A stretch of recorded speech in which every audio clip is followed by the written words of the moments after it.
You're about to listen to TADPOG. Tyler and Dave play old games. It's a comedy video game podcast. We would like to stress that the hosts are not experts and are really just very crass commentators. Seriously, this is an explicit podcast that happens to talk about video games sometimes. So please enjoy this pretty okay podcast with Tyler and Dave.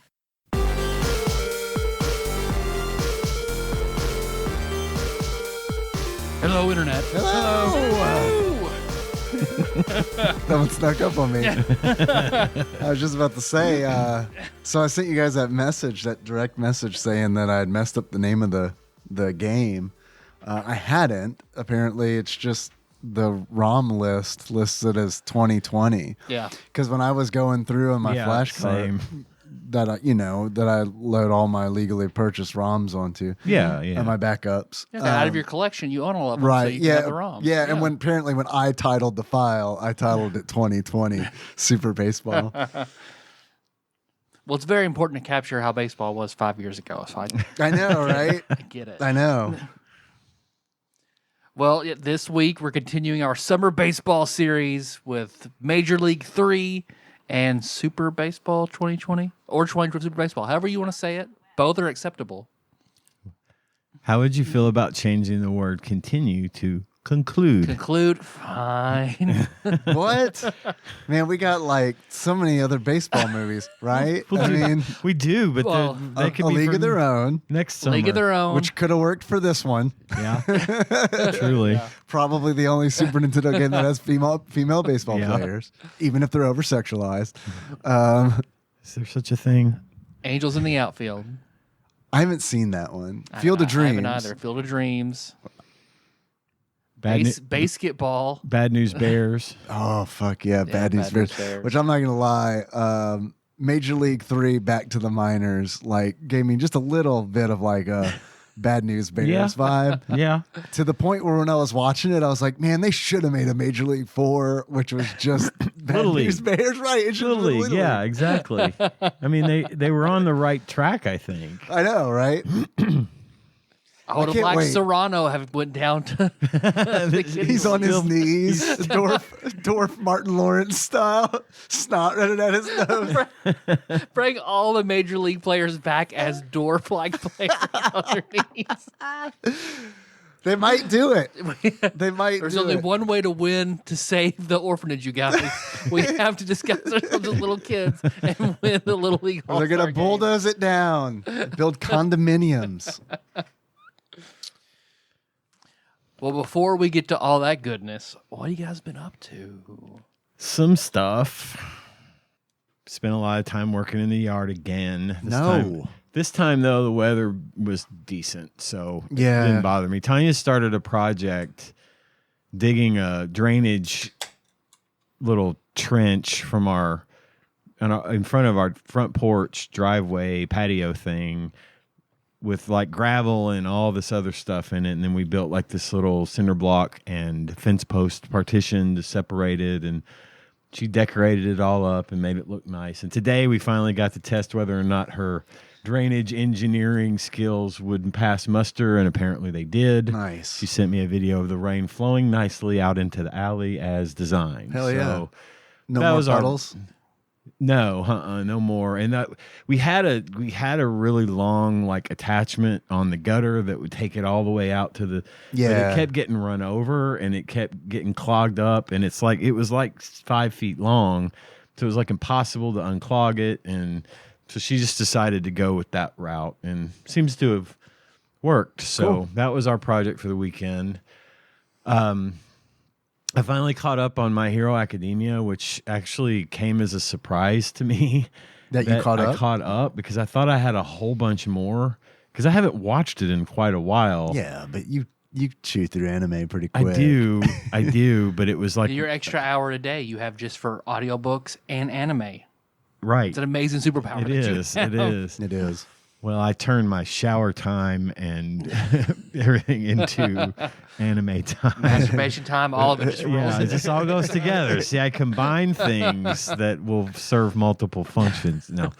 DQ smash! But they left a lot of they they're trying to wrap this thing up, this big major event that's happening, but they're in true My Hero Academia style. They are just dragging it the fuck on. It's like let's turn off our TADPOG fax machine. TADPOG real quick. fax. TAD fax. People are gonna be like, "What?" There was a noise just now. If you heard that, it was really quiet before. Like when we came in here, Ian and I were both like, "Damn, that fridge is fucking quiet now." And we saw condensation on it, so we thought maybe you'd found like a temperature knob or something. I should probably look for one of those. But apparently, I guess it just kind of goes. it's probably just because it's not been as hot and it doesn't have to just doesn't keep have running. to work as hard. But anyway, so their season 7 of My Hero Academia is really good, and it got into some really good backstories on some of the characters, and they brought in some of the sort of secondary characters that had been kind of glossed over, and bullet points of less important episodes only playing a much bigger role in this particular event, and it's really good. But they left it hanging, and so now I'm waiting for the next season, of course. Did the last season, did it leave you hanging on All Might putting on all the gear? Yes. That's how so we know how that fight ended now. Because I've never seen it, but I'm interested in that fight because sort of. I can't remember because so much was going on. I can't remember if that fight happened or if because they kept cutting away and going to something else. But yes, All Might has put on all of his. He's Iron Man now. He's Iron All Man, Iron Might. There we go, Iron Might. Which is neat. I mean, it's kind of cool because for those who haven't watched the show, All Might is just a regular dude who turns into what we know as All Might. And at one point in a fight with another villain that had basically equals to his power, he was grievously injured, and so he can only sustain his All Might form for short periods of time, which are diminishing rapidly over time. As to how, but now that's kind of how you're introduced to him, right? Yeah. Because he's all like, and I think the first episode or second episode, it really is. It's all like deflated and shit. Well, you see All Might do his thing, but then, and then he meets Midoriya, Deku, and then deflates, and it scares the shit out of Deku because no one knows his secret. But anyway, yeah, he's got all this like mecha gear on now, and it looks pretty cool. And I'm interested to see how that goes. So All Might's still in it, still in the fight, just in a different form. So after I caught up with that, I picked back up where I left off on the super pervy and sort of rapey Girls Bravo on Crunchyroll. It's an older anime. Did you mention this one? I may have, or I may have been ashamed to admit that I watch it. Because I don't think I've heard of this one. It's 18 plus. It's super pervy, like full nudity. Well, more or less full nudity. Do they do like the white like over nipples and stuff? They don't. Wow, on Crunchyroll. It's uncensored. Is that what you said on Crunchyroll? Yeah. Wow. Full Funatari 8-foot dicks. No, none of everything. that. And like from the waist down, Wow. when they're not wearing anything under their clothing, they look like Barbies. But from the waist up, everything is pretty much anatomically correct. Japanimation. Yeah, baby. What are they doing down there? Pubes are taboo, right? Yeah. Like that's the big. Pubic hair. Yeah. And so I got to the point in Kinda that like one. Wicked.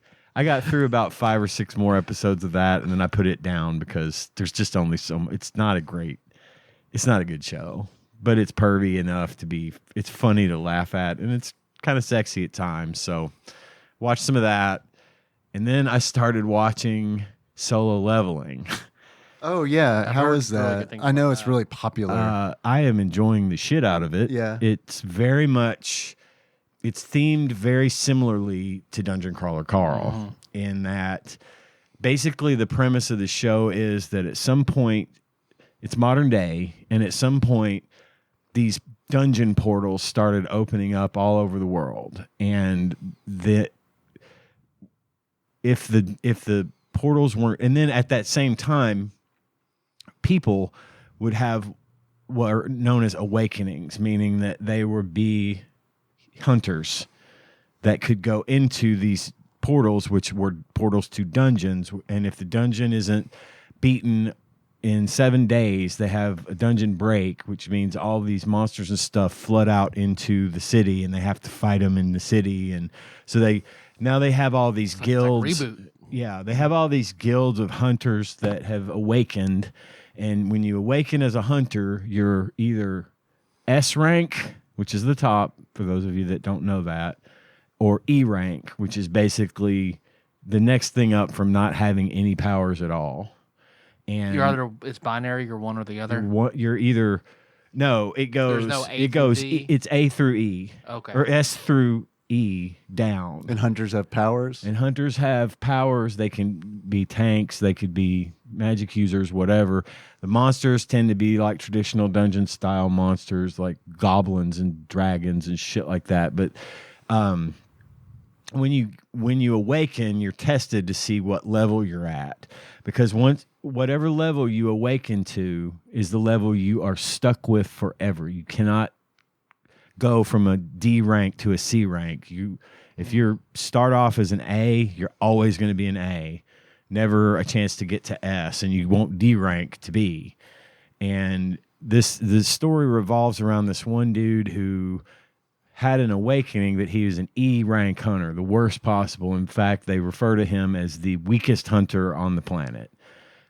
It's a kind of a way they tease him. But he's got a sick mom in the hospital, and a sister in school, and he's trying to help pay the bills. And running the dungeons makes you a lot of money, because not only do you get paid, but you can farm things out of the dungeons like weapons, mana, and these things called essence crystals that are apparently highly sought after because they're trying to use them to produce energy. And it's just sort of an unlimited wealth of resources as long as you survive the dungeon and get out. But an E rank will go in as more of like a porter. Mm-hmm. He'll get paid for doing it, but he probably won't contribute to the battle in any way other than carrying gear or something like that. Well, so he in the first episode, he tags along with a group of hunters that goes into a D rank dungeon, and there's like 13 of them. They go in and they easily knock out the dungeon, but then they see that there's a tunnel leading farther down in, and they're like, okay. So they go down, they vote, and they decide to go down the tunnel, and they end up in this chamber where there's all these statues, and then they get locked in. And the statues buck them up, like kills almost right off the bat. Half of them get just murdered. And we're talking like 50, 60-foot statues here. Not like, little guys you might see out in front of the courthouse. These are massive, monumental statues. Basically, and I this is all in the first episode, so it comes pretty quickly for anyone that is going to want to watch. So I'm not trying to spoil anything. But after the fight, our protagonist ends up being the only survivor. And in the process of being in this fight, he loses a hand, he loses a leg, he gets stabbed through the chest. But when they find him, when these hunters don't report back, they send down these S tier guys to figure out what the fuck happened. And he's the only one left, but when they find him, he is all in one piece. And then he wakes up in the hospital. Oh, he's the One Piece. Yes. I smell a tie-in. He wakes in the hospital and finds himself presented with a screen floating in front of him. And now he has got an AI helping train him, and he's getting stronger and stronger, but he is actually leveling up whereas no one else can. So he's keeping this a secret. The AI allows him to level up? It does. And he earns gear and loot and all this kind of stuff, and he has an inventory system, but nobody else has ever had this happen. So he's keeping it to himself for now. Why? It's the whole politics around hunting and stuff that very heavily factors into the story and how it's driving forward. So I don't want to get too deep in the weeds there. But there's a reason. But there is a good reason why. And so I've really enjoyed it. I've got through episode 6, and then apparently the dubbed version isn't available for episode 7 in English. That's weird. But the rest of them show dubbed like normal. So I don't know. Yeah, Crunchyroll's always weird about stuff because they'll put shit out there and then they'll be like, half of them will be subtitled and dubbed, which is how I prefer to watch. It's also confusing sometimes on there because it's like I'll go into a season and it's like 26 episodes. It's like, oh, okay. Episode 1 13 English, sub, 13 dubbed. Episode 2 Japanese, or 1 Japanese. Episode 1 Korean. Yeah, they should have. They don't do that as much. The interface for me right now seems to be a little bit easier to manage than it was before. I think they've cleaned some of that up because if you say I want English, it puts it out there. But when I jumped to the next episode or tried to, it said the dubbed version of this episode is not available, but you can watch it in Japanese. That's very weird because it's like the middle of it. Yeah, right? like the middle of season 1. So I guess they're just behind in getting their dubs complete, or maybe the dub was bad and they had to do it over. I don't know, but I'm going to watch it with English subtitles. And then I think it goes back to being dubbed in English, but no subtitles available. So it's just weird how they do all that. Weird. But anyway, Solo Leveling's really cool and I dig it. Highly recommend it. I'm about 2/3 of the way through the entire Dandadan series manga. Yeah. Which is really good. It's really good. I'm enjoying it a lot. And I'm glad I decided to read it. Yeah. Because it's been really enjoyable. I really like what I've read. And that's what turned me onto the anime. Yeah. Yeah, because I remember seeing that one. I just remember seeing that page with Turbo Granny on it on a random Discord server. And being like, what is this? I love it. The art is amazing. And some of the two-page panels are just so, you could look at them for an hour and not see everything. Yeah, they're just really well done. I'm almost finished with my second full listen of Dungeon Crawler Carl. I just started This Inevitable Ruin. Hell yeah. Again, and I'm glad I re-listened because I think This Inevitable Ruin, the most current recent book rather, is going to make more sense than the first time when I just listened to it after having not listened to Dungeon Crawler Carl for several weeks. Oh yeah. So there'll be stuff that I'll catch that I probably missed before. Dungeon Crawler Carl is fucking everywhere now. Yep. Like my feed is just polluted with it on TikTok. Yeah. I sent you a bunch of those. Yeah, I've seen it, and a lot. I've sent you a couple. Probably influencing the algorithm. Yeah, probably. One time I scrolled through, 8 or 9 times, and every single one of them was Dungeon Crawler Carl content. But but I know what you mean. I mean, like it's really kind of caught on. Yeah. Like outside of like where you might expect it to catch on its own. Sure. Is of course there's, as predicted, there's going to be a series, a TV show. Right.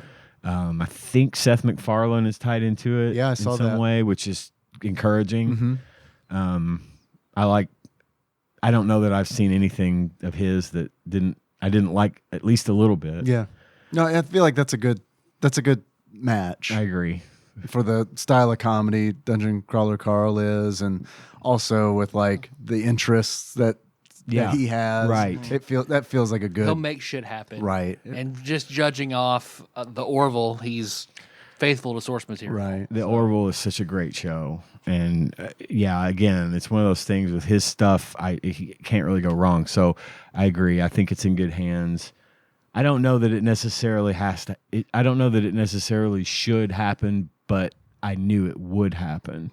So hopefully they do it right and they do well with it. They treat it with, like, I don't want them to make it brief or edited too much. I need it to be what it is. You know what it's I'm saying? weird to me that, I mean, I think it's great that it's caught on and it's popular, but it's weird to me that they're releasing the same story in so many different formats. Yeah. You know what I mean? Like, do. I don't necessarily think it's a bad thing. I just think it's odd because, with the webcomic, yeah, the webtoon, which is a retelling of, so far, Yeah. it's a retelling of the books. And then the show, which I'm just assuming is also a retelling of the books. I can't imagine that they wouldn't start it over. So, I mean, maybe I'm speaking out of turn because I don't know what the show's about. But then isn't there something else as well? There's another series. I want to say it's it's a graphic novel. Right. There's just a straight up that's comic. the right? same, but this one is the same dungeon, different crawler. Okay. See, that's. I mean, I don't know. That's more interesting to me, just because. I don't know. I mean, it feels like there's more to be explored than sure retelling the story. They could do a Wheel of Time and just fucking change everything and not give a fuck. Yeah. Donut could be a dog with a New York accent. Like, fuck it, why not? Wheel of Time's like, yeah, books. No, we're gonna read that. We're gonna spoil our ideas by reading the books. We already have Oliver and Company. We don't need another dog with a New York accent. It's been done, man. But finally, my last thing, I know I've got a lot that I've been talking about, but my last thing, there's a new War of the Worlds movie on Amazon Prime Really? right now, and also probably your streaming platform of choice. It's got Ice Cube in it. Nice. Which is nice. Nice. It's got that going for it, which is nice. Have you ever seen the movie Searching? No. Okay. That movie, it has who's the guy that plays Harold in Harold and Kumar? I haven't seen Harold and Kumar. he was in Star Trek as young Sulu in the rebooted Star Trek. I know who you're talking about. I can't think of his name. Yeah. He's been in everything. He was Spike Spiegel too, wasn't he? He's Spike Spiegel in the live action Cowboy Bebop. Anyway, that Searching is a movie that he is in, and the whole thing takes place on a computer screen.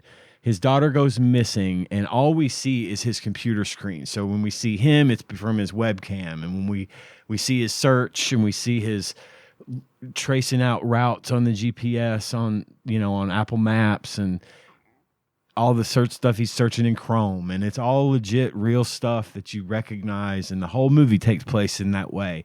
It's a really, really, really cool concept, and I absolutely recommend anyone and everyone watch Searching, because it's a cool movie with a great plot. Was it a lockdown movie? I think it came as a product of the lockdown, but it doesn't take place during. Right, it's sure. not a COVID. It just kind of movie. sounds like one of those movies, Yeah, I can't remember the horror movie. I think it's called Zoom, isn't it? Or the webcam. Something Yeah. like that. Yeah. But that's what it kind of reminds me of when you talk similarly about it. to that. Yeah. Yeah, but it never leaves his computer. And the reason I bring that up is because despite not being done by the same director, War of the Worlds is in this fashion.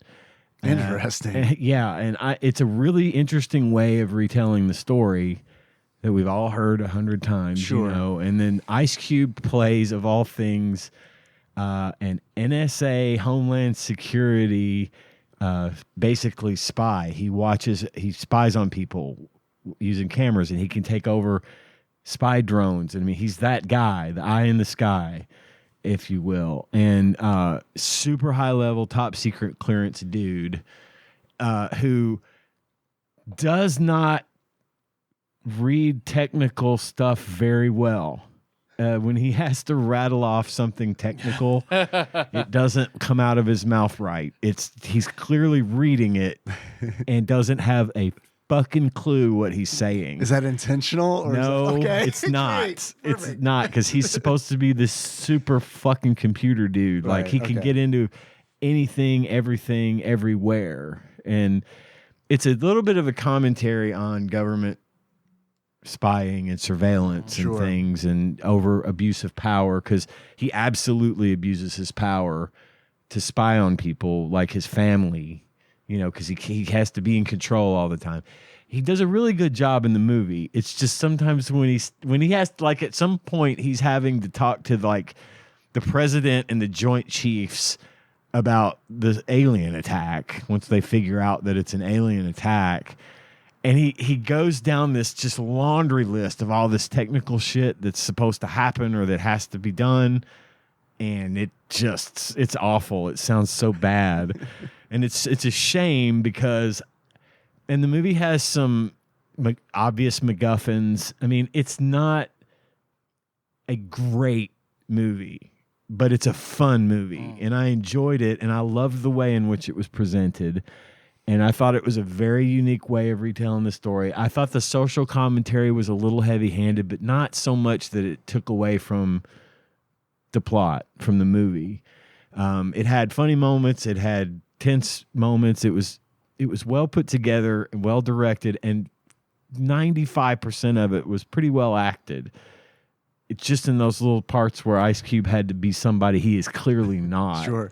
There was some stuff where you would see him using Linux to get into a back door of a system or something, and all the commands were legit. They didn't seem like, the net. Right. Where everything's like clearly made Mozart's up. Ghost. Mozart's Yeah, Ghost. It fuck wasn't yeah, shit net. like that. Yeah, It was Teams calls and WhatsApp messaging and, Chrome and Google and all that shit was there. And I can't connect. Have you turned off your VPN? Oh, shit. Yeah. Oh, yeah, it worked now. Okay, good. That should be the movie for Right. like 2 hours. Shit like that. and the Send secret government information through line.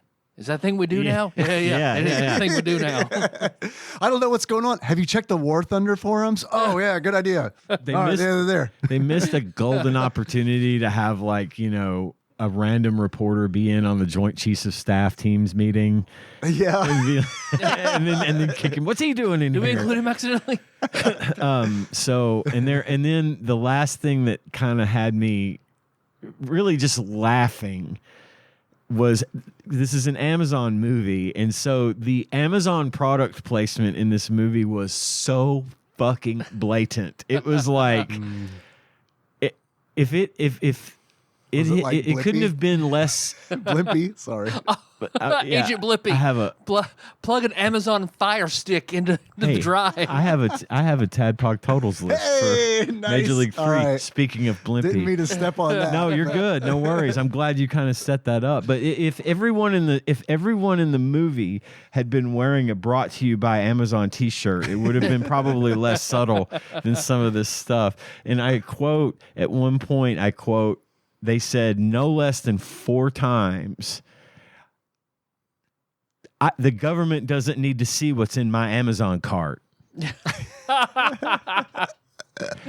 of the characters in the movie is a delivery driver for Amazon. Now I know I'm probably like this is kind of probably bringing it down on your priorities list of things you want to watch. I love Amazon. However, Good, man.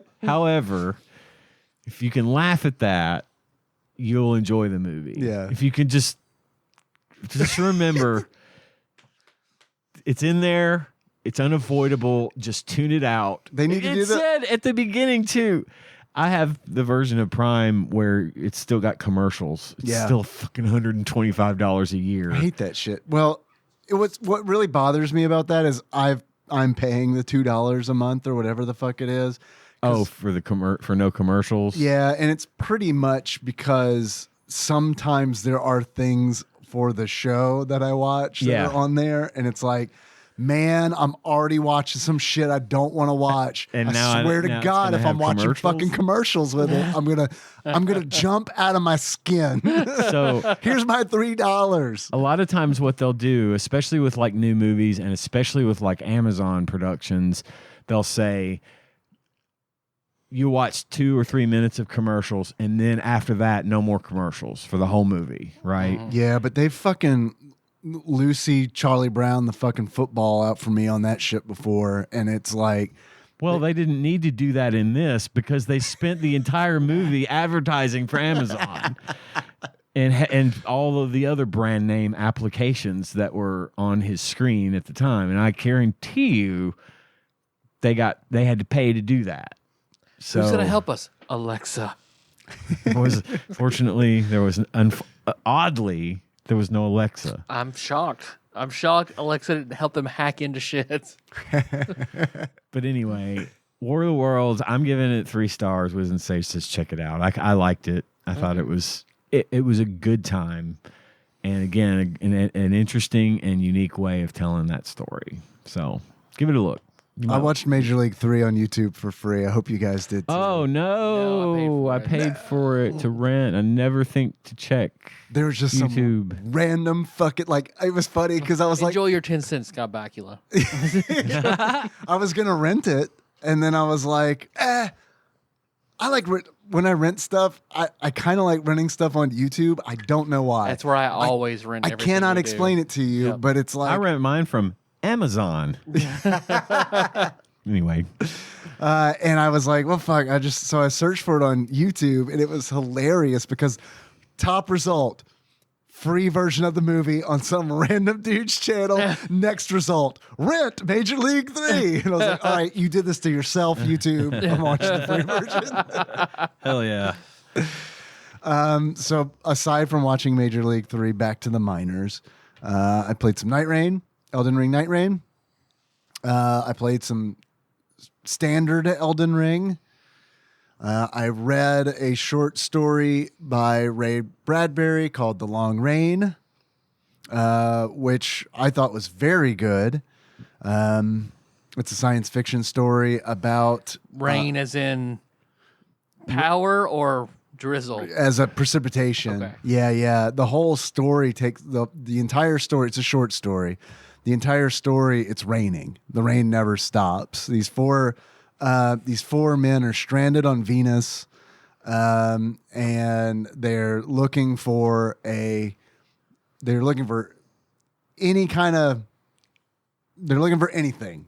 help. They're really looking for a sun dome. Great. I thought it's a 1950 short story. Since I've been reading a lot of that Mothership horror RPG, you know how like a lot of tabletop RPG books will have like an appendix in it where it's like, suggested media. I saw that and like in the book, and I was like, oh yeah, some shit that I really like is listed in there, like Alien and The Thing, and it's like, so they listed some other things that I hadn't heard of, and I was like, well shit, maybe I'll like that too. The Long Rain was one of those things. And yeah, it's good. It's super short. I listened to it. I listened to an audiobook version of it. It's part of a collection called The Illustrated Man. I might check out some of the other stories in there, but I want to kind of go through the rest of that list, which I read or listened to. The Stars, My Destination by Alfred Bester, which was really fucking good. It's I didn't recognize the name Alfred Bester, but he is the guy who wrote the Green Lantern Oath, and I was like, oh, that's interesting. Wow. So he wrote that, and then he also wrote some of the, I guess they don't call them screenplays, but the scripts, I guess, for The Shadow, like the radio. Okay. And I was like, oh shit, that kind of ties back to some stuff we were talking about. And that kind of shows through in The Stars, My Destination, which is like a story about this horrible man who he's on a ship that gets destroyed between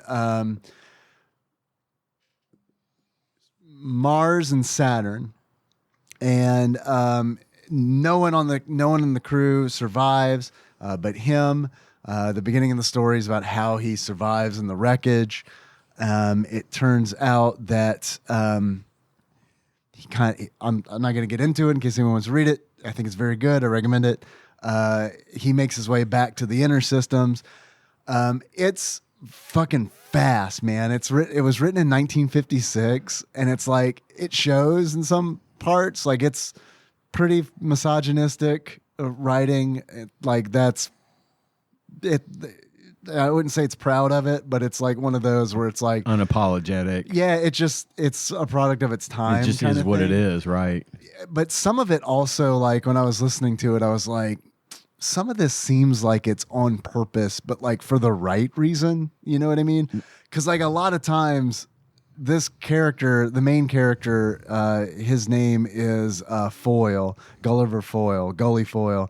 And he's just that's a gnome name if I've ever heard Gully one. Foyle. Yeah.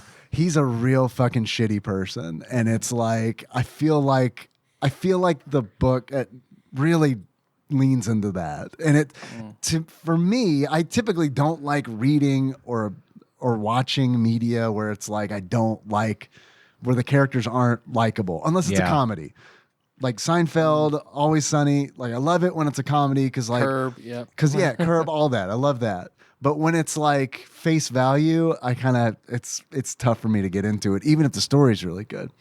But in The Star's My Destination, I felt like so much interesting shit is happening that it's like the characters honestly are like secondary because it's like there's so many like cool and interesting things. Like it opens with a preface where it's like explains the history of jaunting, which is teleportation.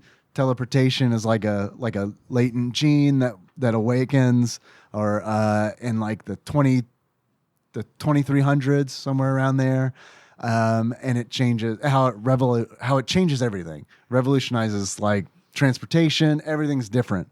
Like there's social classes based on how far you can teleport, how far you can jaunt. And the big thing is that there's no interstellar jaunting. Just on planet, whether you're on like whatever planet you're Terra, on Mars, right? Whatever. Which they get into that too, where it's like the solar system has been colonized and it since then has grown. So in that regard, it's kind of like a Cowboy Bebop kind of like world building thing. There's a lot of cool shit in it. There's like one of the characters is blind, but she's had like neural implants so that she can like see like electromagnetic fields and heat. So she's got all this vision, but she just doesn't have like, she can't see the normal spectrum. It's good. I recommend it. Okay. I want to talk about it a whole lot, but I don't want to like spoil a lot of it. It's plot driven for sure, and it goes so fast from one interesting thing to another that it's just like by the end of it, and the ending it's fucking unhinged. It's like I wasn't expecting the last two chapters. It was just like, what the fuck is happening? It was good. Recommend it. These are all in the Illustrated Man. No, the Illustrated Man was Ray Bradbury. This was like a book. This is a novel by Alfred Bester. Oh, okay, I thought you were saying they were all part of that. Yeah, okay. Sorry, that wasn't clear. Yeah, I just say give me your shit. I'll add it to my list. Yeah, man. I can send you some links. You might be able to find like I listen to them on Spotify because I pay for Spotify and they have like 15 hours of like audiobooks included with it. So it's like cool. These are pretty short. Like I was able to listen to both of these, like that short story and then The Star's My Destination, and I still have I think 4 hours left. So yeah, they're quick. So that's it. That's it for me. I finished everything with Sea of Stars.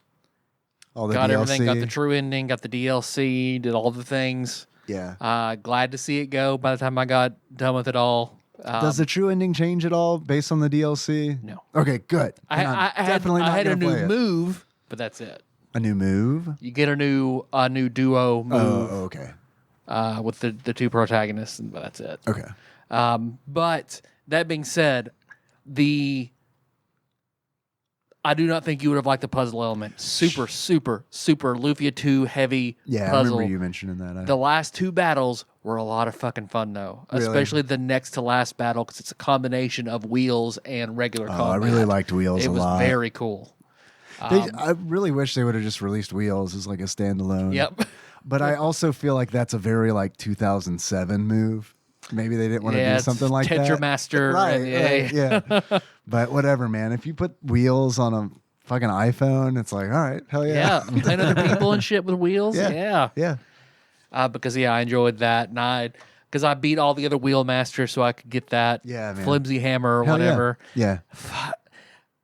All not too bad, except for the the wheel master in Mirth. Yeah. Holy fucking shit. So hard to pull my hair out. over and over and over and over until I finally but then I just used that setup, the assassin and the priest, easy mode. Yeah, I know. So it was not. I love wheels, but it was not balanced the way it was distributed. You're right. Maybe that's why it's not a standalone game. I mean, the DLC has 4 new wheels matches with new wheels characters like the Warlock and shit like that. Yeah. That were the Warlock does damage. You take damage. It's like Dark Knight. Okay. So that was cool, and that fight was cool. But overall, Sea of Stars, good game.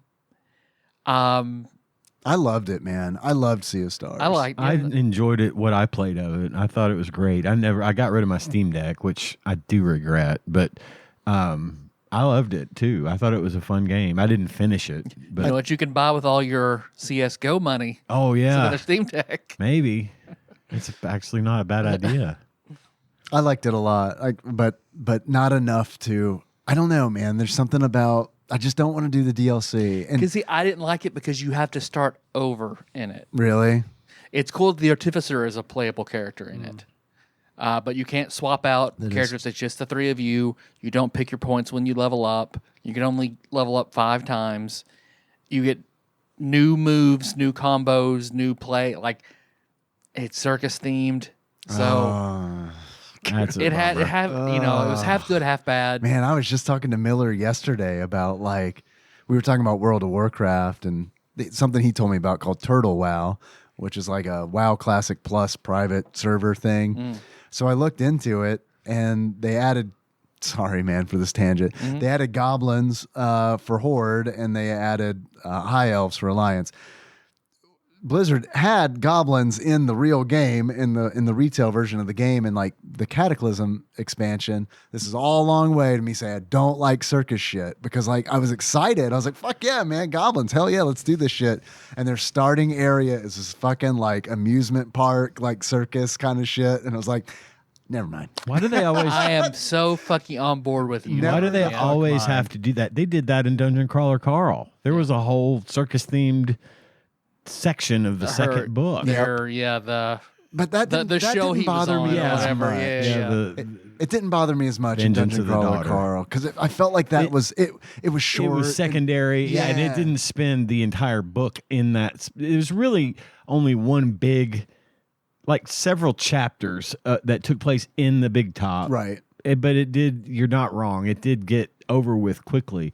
Just it's always got to be there. Yeah. It's just. I'm with you on that. I don't get it.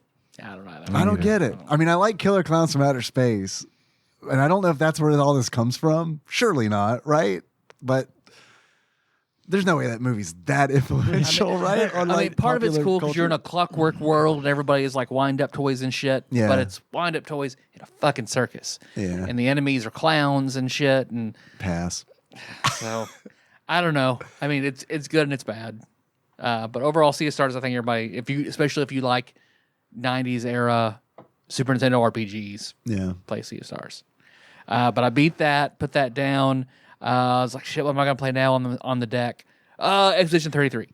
What is it? Expedition 33. Oh, cool. Fucking love the shit out of Expedition. What'd you think of it at the beginning? You were right. Yeah. Fucking love the shit out of it. Are you done with it? Have you finished it? No, not hardly. I put it on the shelf. Because I got into Elden Ring, but I hope that I can go back to it and still like. I just picked up Mael. Okay. Yeah, I'm a little bit farther than through that. the city or whatever. Yeah, I just fought the mime. That's the last thing I did last night. I was like, "Is this a joke fight? What the fuck am I doing here?" Yeah. It kind of what you get is kind of a joke. Yeah. I had to look it up because I was like, am I not supposed to be here? Is this a gag? And then I looked it up and I was like, okay, I didn't know about the brake mechanic. And that changed everything. Yeah, sure. So even now, I still don't really feel like I really know what I'm doing, but I really like it. It feels like I am playing a Brandon Sanderson book. The whole thing feels like one of his worlds. Really? Because his whole thing is the Cosmere, and every planet in the Cosmere has a different magic system that all ties into a larger magic system. Okay. Like, basically, people killed God 10,000 years ago, split God into 16 pieces. And like every Dracula. one of these shards that embodies a different part of the god, like peace, hatred, honor, and they become this soul facet. It kind of fucks you up in a certain way, but each of those shards has a different magic system that they provide to all these different planets that they go and spread out. So that very much Expedition 33 feels like one of those insular worlds where a different magic system. Because I also finished another Sanderson novel he just came out with called Isles of Emberdark, which I love survival shit. It's also why I think I love Expedition 33, because it's very survivalist. You were going to run a game at one point, a survivalist game. Yes. I remember when Lost was kind of I wouldn't say new, but it was. But it really insular with all those kind of rules and surviving. Yeah, I mean it's still tempting, but because I just really like the Name of the Wind is survive. The first half of that book is very Kavoth's just trying to fucking survive as a street urchin. I just like survival shit.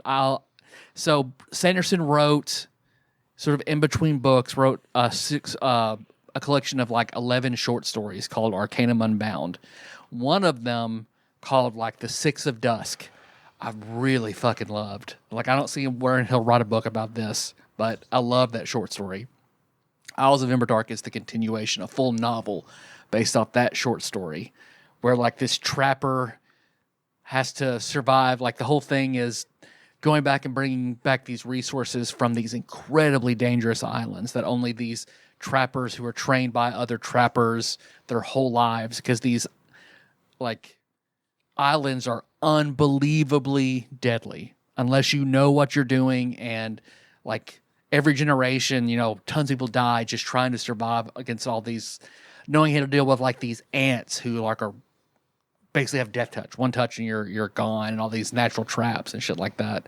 And then Emberdark being two protagonists that eventually come together, one very futuristic, one from this very primal world that is, that it's based in.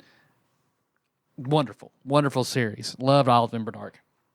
But yeah, finished that on the way to Knoxville to move Anna into her, just up in her new house. And it's only 45 minutes from Pigeon Forge, so they went over there and saw they wanted to go see a dinner show. We went to see the Pirates dinner show. Nice. They love that. Sid Meier's? I wish. I wish.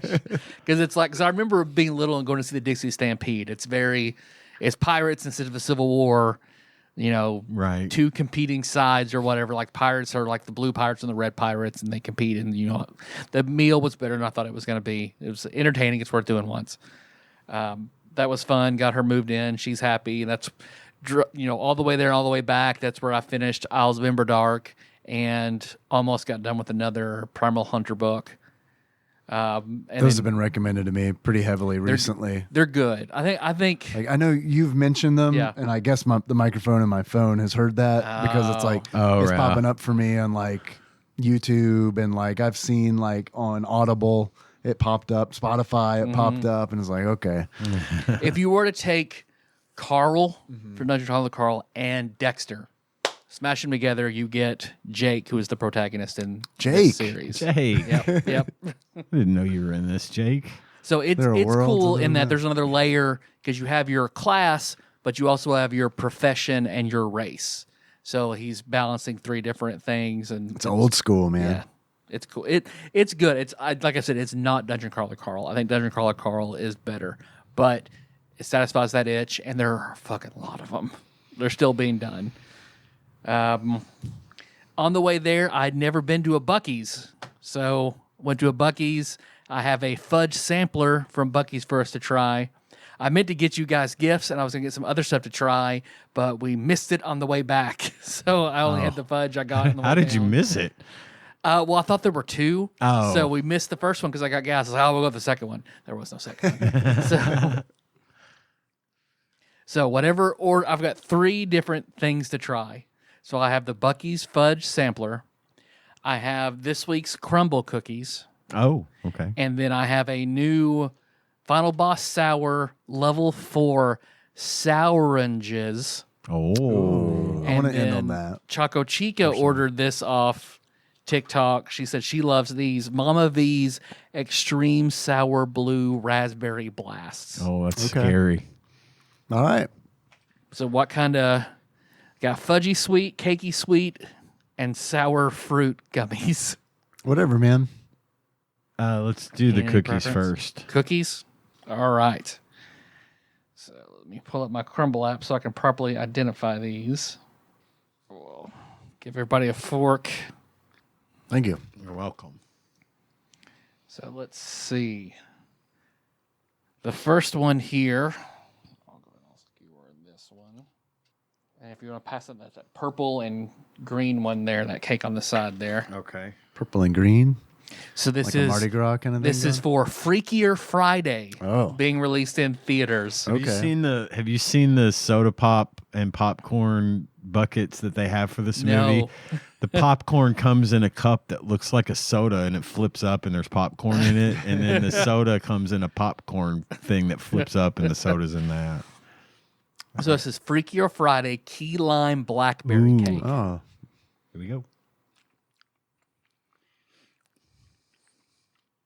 I like that. It is I'm a good. sucker for lime. I like key lime, but I'm not terribly fond of blackberry.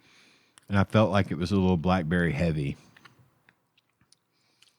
Yeah, I liked it. It was good, though. You want to take your piece of the next one? I don't know what the next one is. What do you want me to get? Do the chocolatey one. Over here? Because I think those are cookies that are on there. And the chocolatey one that is You can have it anytime. is a chocolate covered banana cookie. Oh. So chocolate covered banana. I like that one. Yeah. Oh, these cookies. That's pretty good. That is good. I like that. I like a nice banana flavor that's not too overpowering. And then this last cookie here is a Biscoff lava cookie. So I kind of just cut off the portions that have the Biscoff in the middle. So Biscoff lava. Cheers. Hell yeah. Oh, I got a whole lot. Uh-huh. It's nice. Yeah, I like it too. I don't know if I would want more than that one bite, though. It's rich. It's super rich. Really I rich. would. That was good. So I'll go ahead and get the white cake one here. So this is a vanilla bean strawberry cake. Well, I'm Ooh. excited for this. Yeah, me too. There were a lot of words in that I liked. Mostly bean. Hell yeah. Human bean. No. All right. Strawberry bean, vanilla bean strawberry cake. Oh, hell yeah. That's my favorite so far. Oh, you want to grab? That last one there. Oh, my God. It's really good. I like I that. love white cake with white frosting and strawberries. This last one here is the Oreo marshmallow sandwich cookie. Oh, I think, did we have this one before? We might have. It's Or good. some form of it, anyway. Mm-hmm.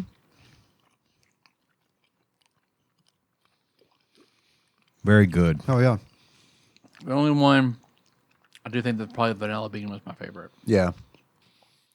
Mine was the white cake one. That and the Biscoff.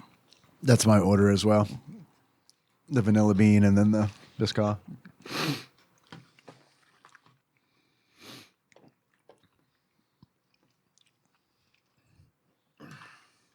Now, do we want to break from the sweet with some sour or double up and end on sour?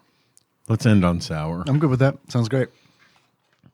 All right. God, there's a bunch of different types of fudge. Quite the sampler of fudge. Ruh-roh. Let me see if I can find, because I had to look up, because they don't label what all the flavors are, so I had to look up on Reddit to have somebody that had, That's odd that they don't. yeah, it's really weird that they don't. They're like, what? You don't know these 14 different fudges that we have in here? So this one here, I'll pass down 2 pieces. So this is butter pecan fudge. Thank you. Butter pecan Butter fudge? pecan. I don't know if you boys are fudgy boys or not.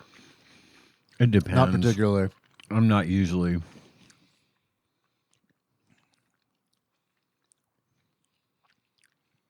It's okay. Yeah. I feel like this is probably going to be a step down from the cake. It's okay. Yeah. I mean, it's not. It doesn't have a bad flavor. It's just very sweet. Yeah, lots of sugar going on. And this next one is chewy praline. Okay.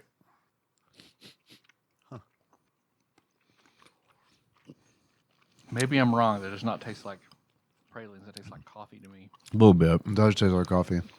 Hey, how many more flavors are there? It tastes like a 8. I cannot eat 8 more pieces of fudge. I could save. Maybe would you be all right with saving till next week? Maybe. yeah. I mean, I'm a little bit You want 8 more overloaded. pieces of fudge with some cake? I don't. I'm a little overloaded. Will it keep? Keep it in the fridge or something? Oh yeah. Let's break this shit up then. Whew. That last one was really sweet. And it tasted like a donut to me. Yeah, a little bit. What's a praline? That is a good question. What's a Nubian? I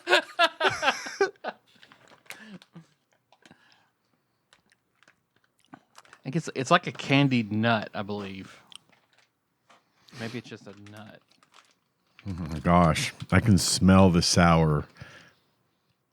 This smells really fucking good. It does. Praline in its most basic form is a confection made of nuts and sugar. Nuts and sugar. So it's either almonds or pecans. So it's Okay. like candied pecans, basically. Okay. Candied pecans flavored in a fudge. Seems a bit much. I can barely see the orange from the sour coming off it. So level 4 souranges. Nice. That was good. I like that a lot. Mm-hmm.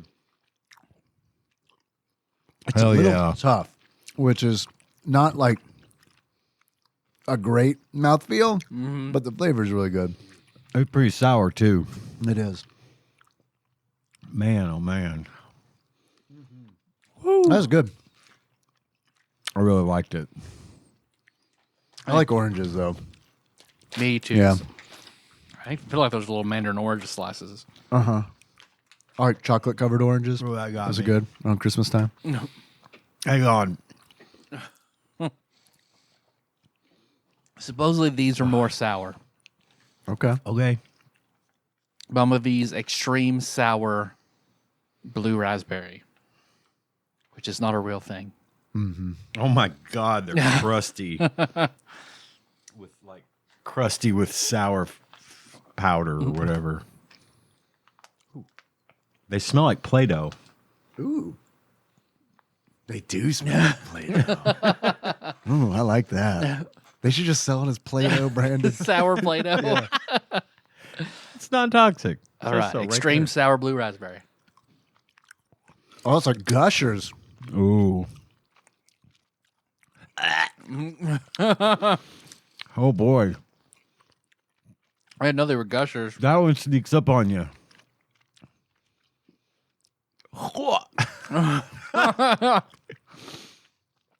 Damn. Got those on TikTok? Mm-hmm. Where are they made? Some of these. Oh, how did I not know that? That was good. I like that. Me too. Ingredients: sugar, corn syrup, dried corn syrup,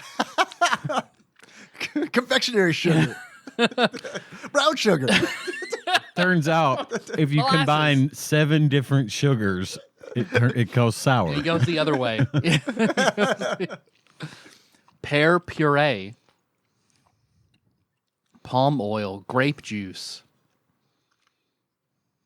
and then a bunch of agar xanthan gum. So it's just sugar and malic acid and then binders. Okay. All right. Hell yeah. Thanks for bringing all that. Yeah. Yep. You guys want to talk about Major League 3 back to the minors? Hell yes. Yeah, I do. Hell yes, I do. They could also call Major League 4 the Little League one back to the minors. Just in a different term. You And then they could go to Appalachia and could also do That's back they to the do it minors. again. Major League 5. Back to Appalachia. Yeah. All right. So I'm going to do a little summary. Do you want me to do the summary, or do you want me to read the TADPOG totals list first? Summary first, so the TADPOG totals makes more sense. Has a little context. Yeah. All right. The brief ChatGPT provided summary of Major League back to the minors. It's not Major League 3. It's Major League back to the I minors. stand corrected. From 1998. A little late, feels like. Yeah. A washed-up minor league pitcher, Gus Cantrell, played by Scott Bakula, is recruited by ex-owner Roger Dorn, Corbin Burnson, now boss of the Minnesota Twins, to manage their dysfunctional AAA affiliate, The Buzz. The team includes eccentric players like Lance the Dance Pair, Pedro Serrano, and Frank Pops Morgan.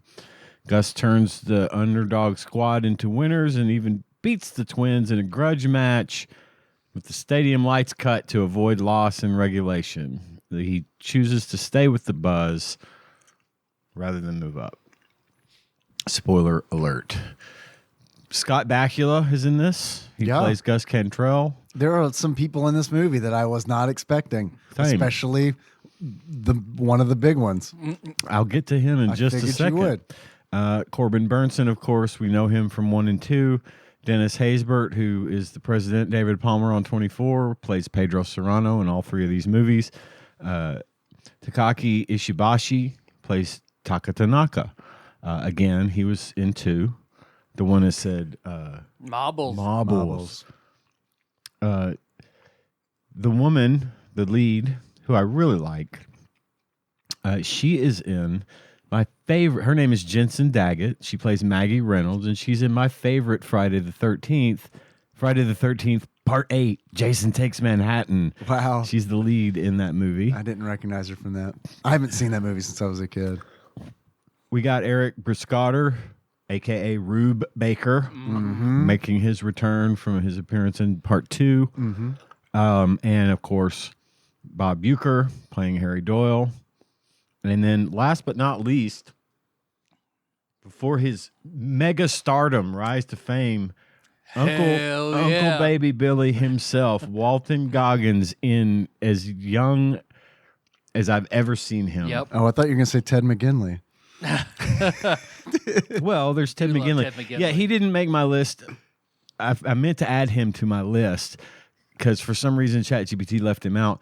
If you don't know who Ted McGinley ChatGPT is worried that it's going to decline suddenly if it mentions Ted McGinley. If you don't know who Ted McGinley is, he is the heavy in Revenge of the Nerds.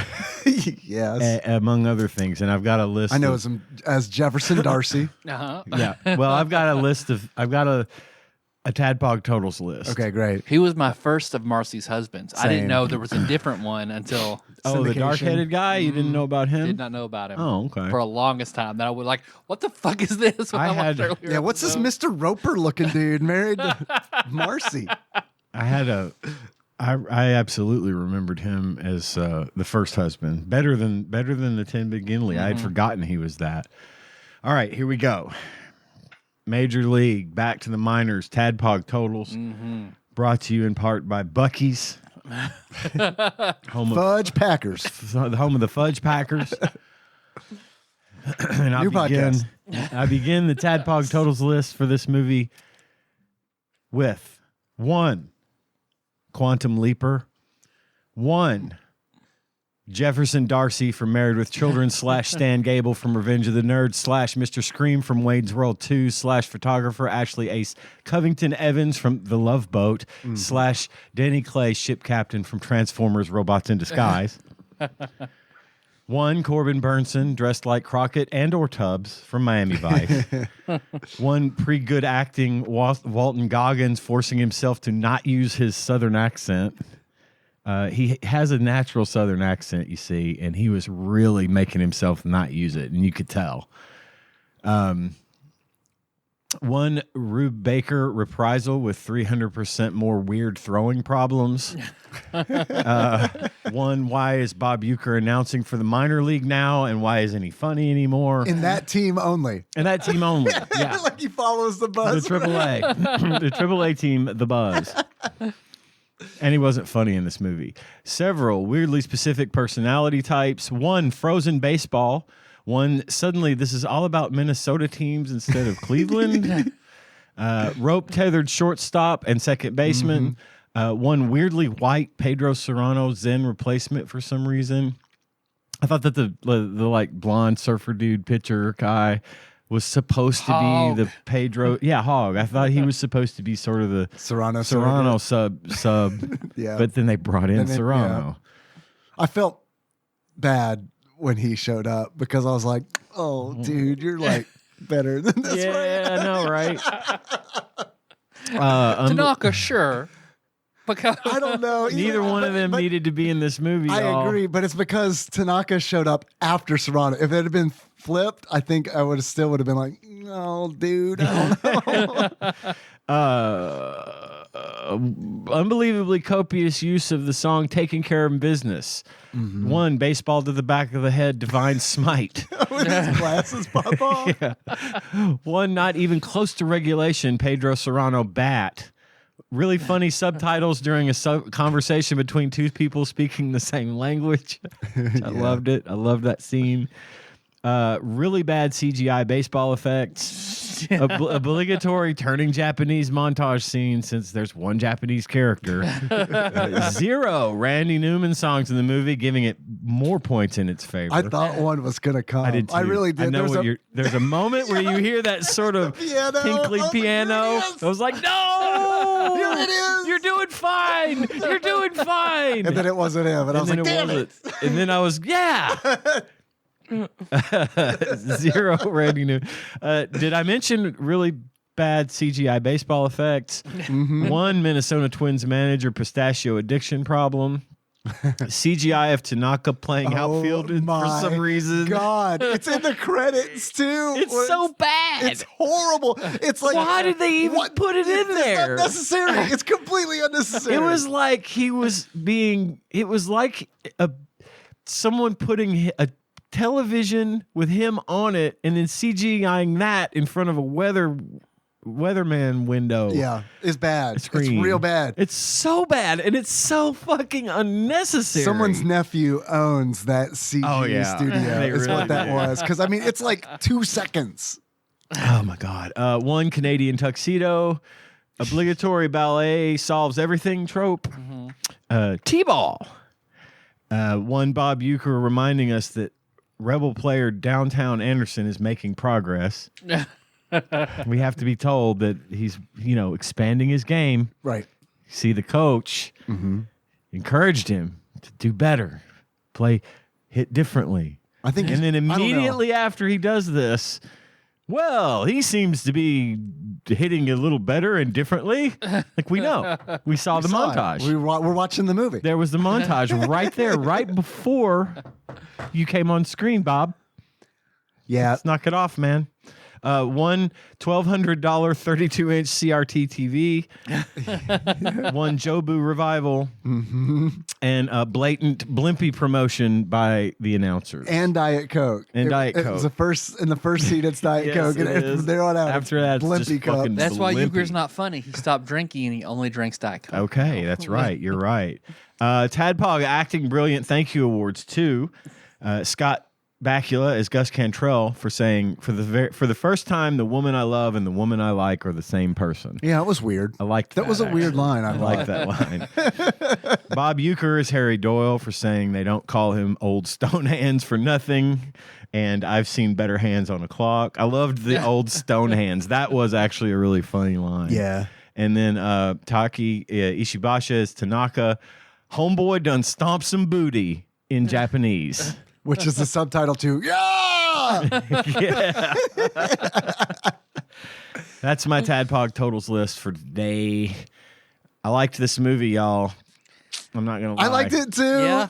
It was. It was not a good movie. It wasn't a good movie, but I liked it, and I've got obviously so much better than Major League 2. Right. I think that's way better. why I liked it. It's because it did something different than Major League 2. It was like, yeah, well, this is a different movie. I think the script's pretty bad. It feels like there are no night games, which feels weird in a movie, in a serious movie, for it to be a daytime game. Yeah, it's like in The Dark Knight. The Dark Knight when he goes into the bank, it's day and comes out for the chase scene and it's night. Yeah. I liked it well enough. I thought it was enjoyable. I like Scott Bakula. I thought he did a great job in this. I liked the cast, except I didn't think, okay, number one, we didn't need any returning characters. Not one of them. Not one needed to come back. Rube was okay. Rube was fine. I think, but like, I think my problem with it is that I feel like the new characters that they had were so weakly written. My problem with the movie is the script. I feel like what if we made a player black and old? Right. How about that? His whole thing is he's old. Oh, that's pretty normal, don't you think? No, he's black and old. Oh, all right. Do you know who? Have you heard of Kirby Puckett from the Twins? Like, he's also black, fat, and old. But okay.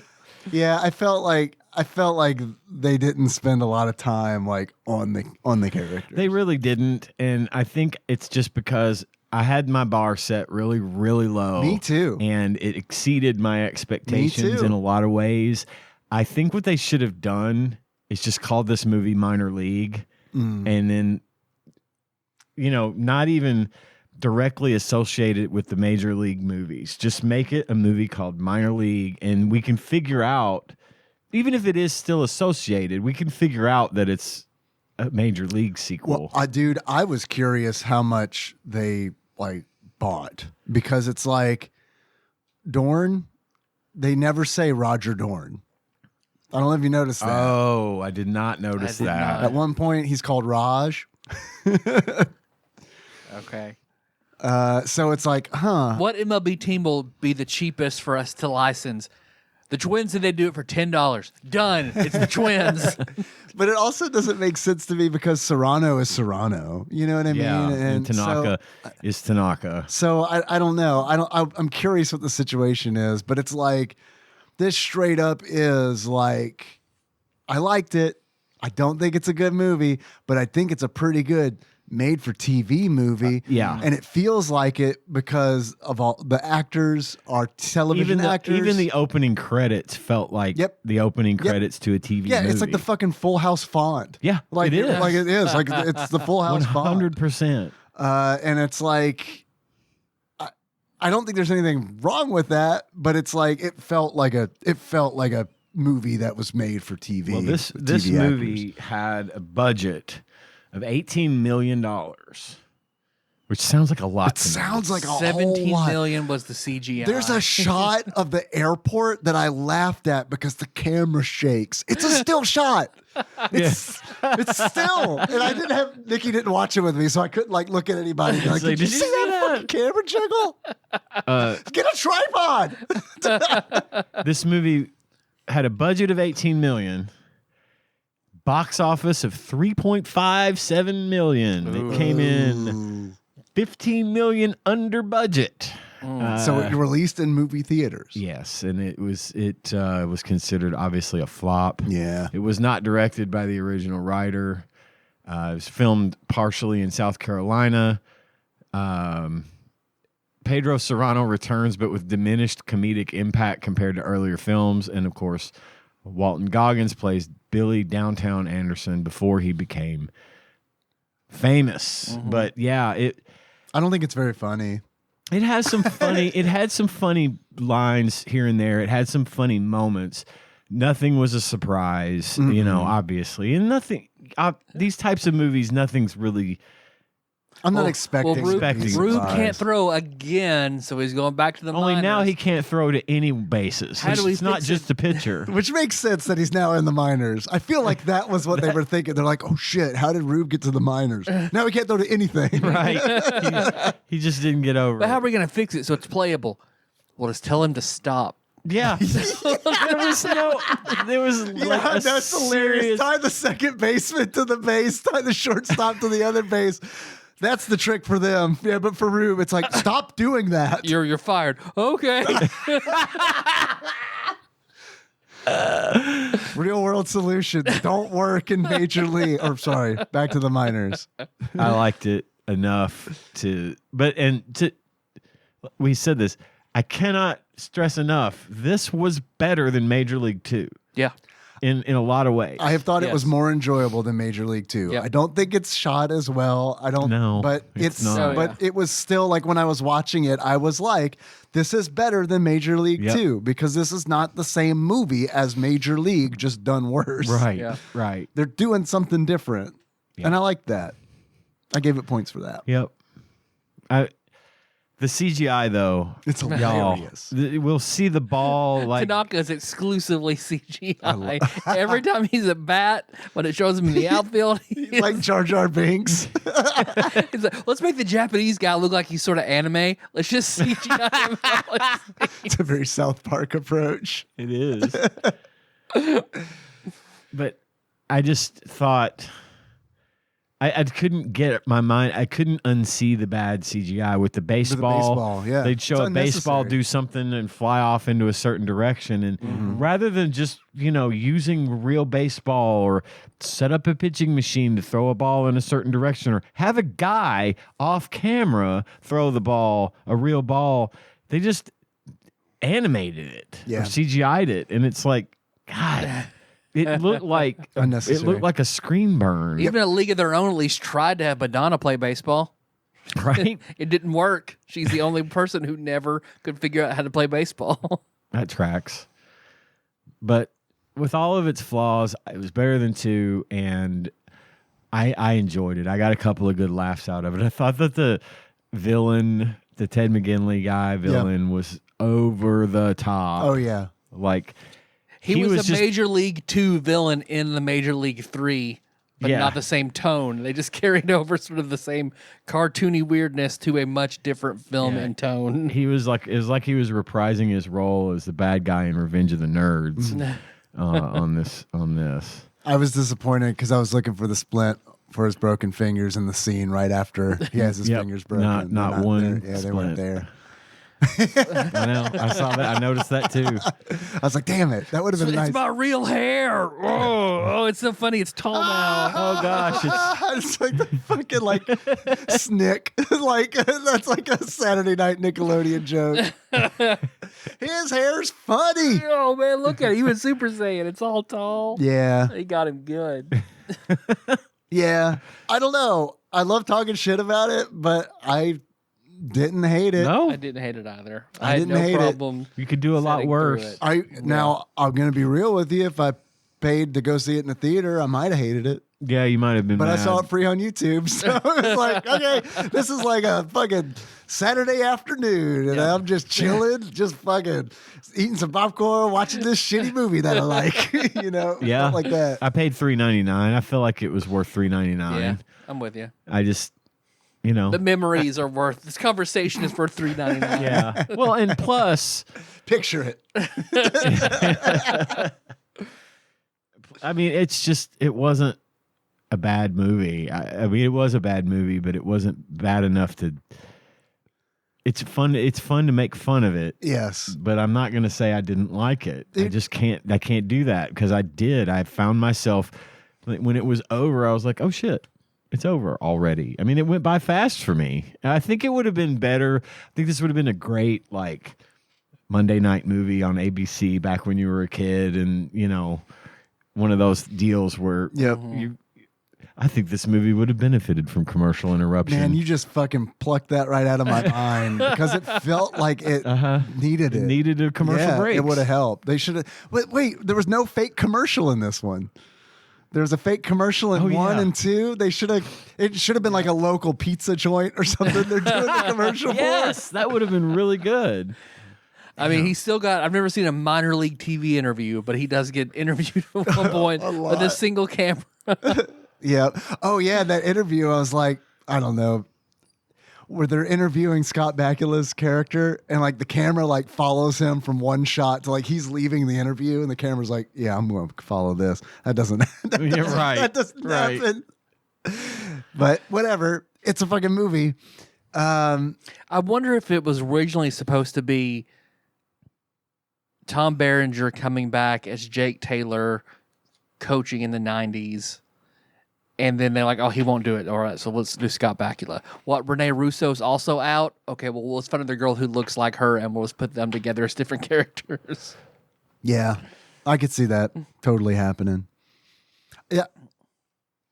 I had such a low bar for this. Like I can't explain how low the bar was.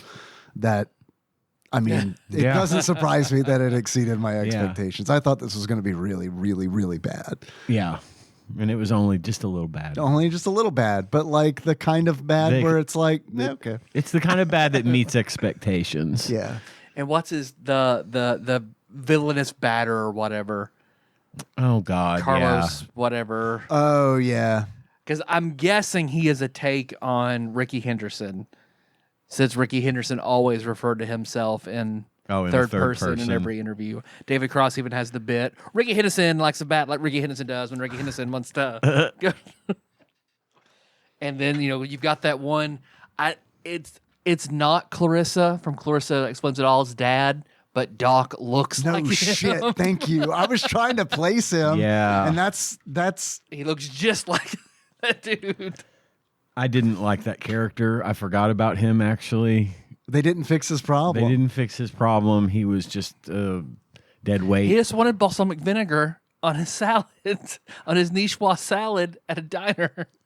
I got ranch, blue cheese. Italian.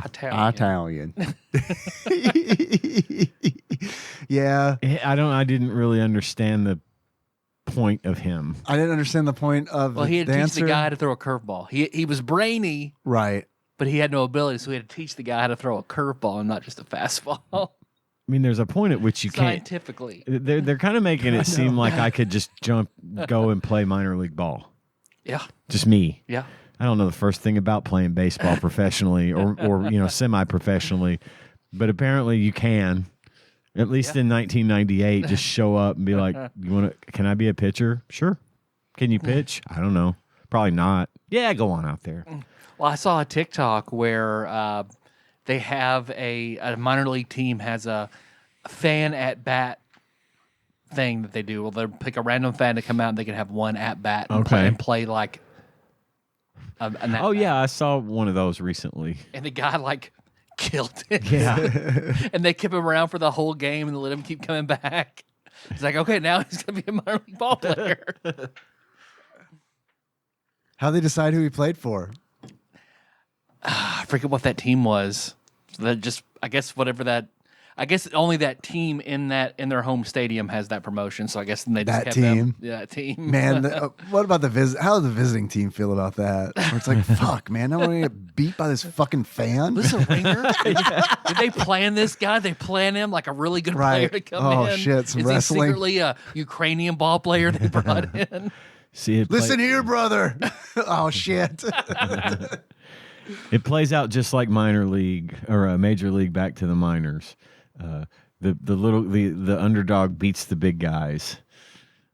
I did like that. I did too. I did like. Here's what I did. Okay, I loved that the Buzz played the Twins. I love that. I was like, that's a fucking good idea. The minor league versus the major league. I love that. And then the worst team in the major league versus the best team in the minor league. I like that. Yeah. I like that. That's a good premise. Yeah, it's a nice premise. But then I felt like, well, fuck, they should have won and the movie should have ended there. So I felt like everything after that was just kind of like, fuck, why didn't you end the movie? Because we need 30 more minutes. Yeah. This has only been an hour. Because I remember looking at the bottom of that YouTube screen and being like, there's 30 minutes. Yeah, there's no way. What's going on here? Is this like is the sudden death going to be real time? Really long? Yeah, you just watch a baseball game for 30 minutes. They just splice in footage from another of like Minnesota Twin games. While playing Randy Newman. Yeah, throwing a little Tanaka CG here and there. But I do think it's like the Power Rangers version of baseball where it's filmed and they dub over and then they chop it up. It's like, yeah. Oh man.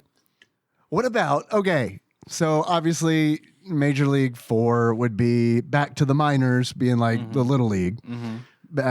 Major League 5 be back to the minors, Appalachia, and then 6 you get Charlie Sheen and you get him to play on a Japanese baseball team, but it's all real. He just really, he is Charlie Sheen, Right. playing baseball. Shit, what was I gonna say? It's something about how this. Oh, it's about the video game. Never mind. I was like, I had a moment where I was gonna reference Happy Gilmore 2. The video game is what I'm going to compare to Happy Gilmore 2. If you guys watch Happy Gilmore 2, I know Ian has. I haven't watched it yet. I haven't made the time to watch it. then I will refrain. Is it a major spoiler? No. All right, go ahead. Well, I mean, it's okay. It's still going to be the same movie.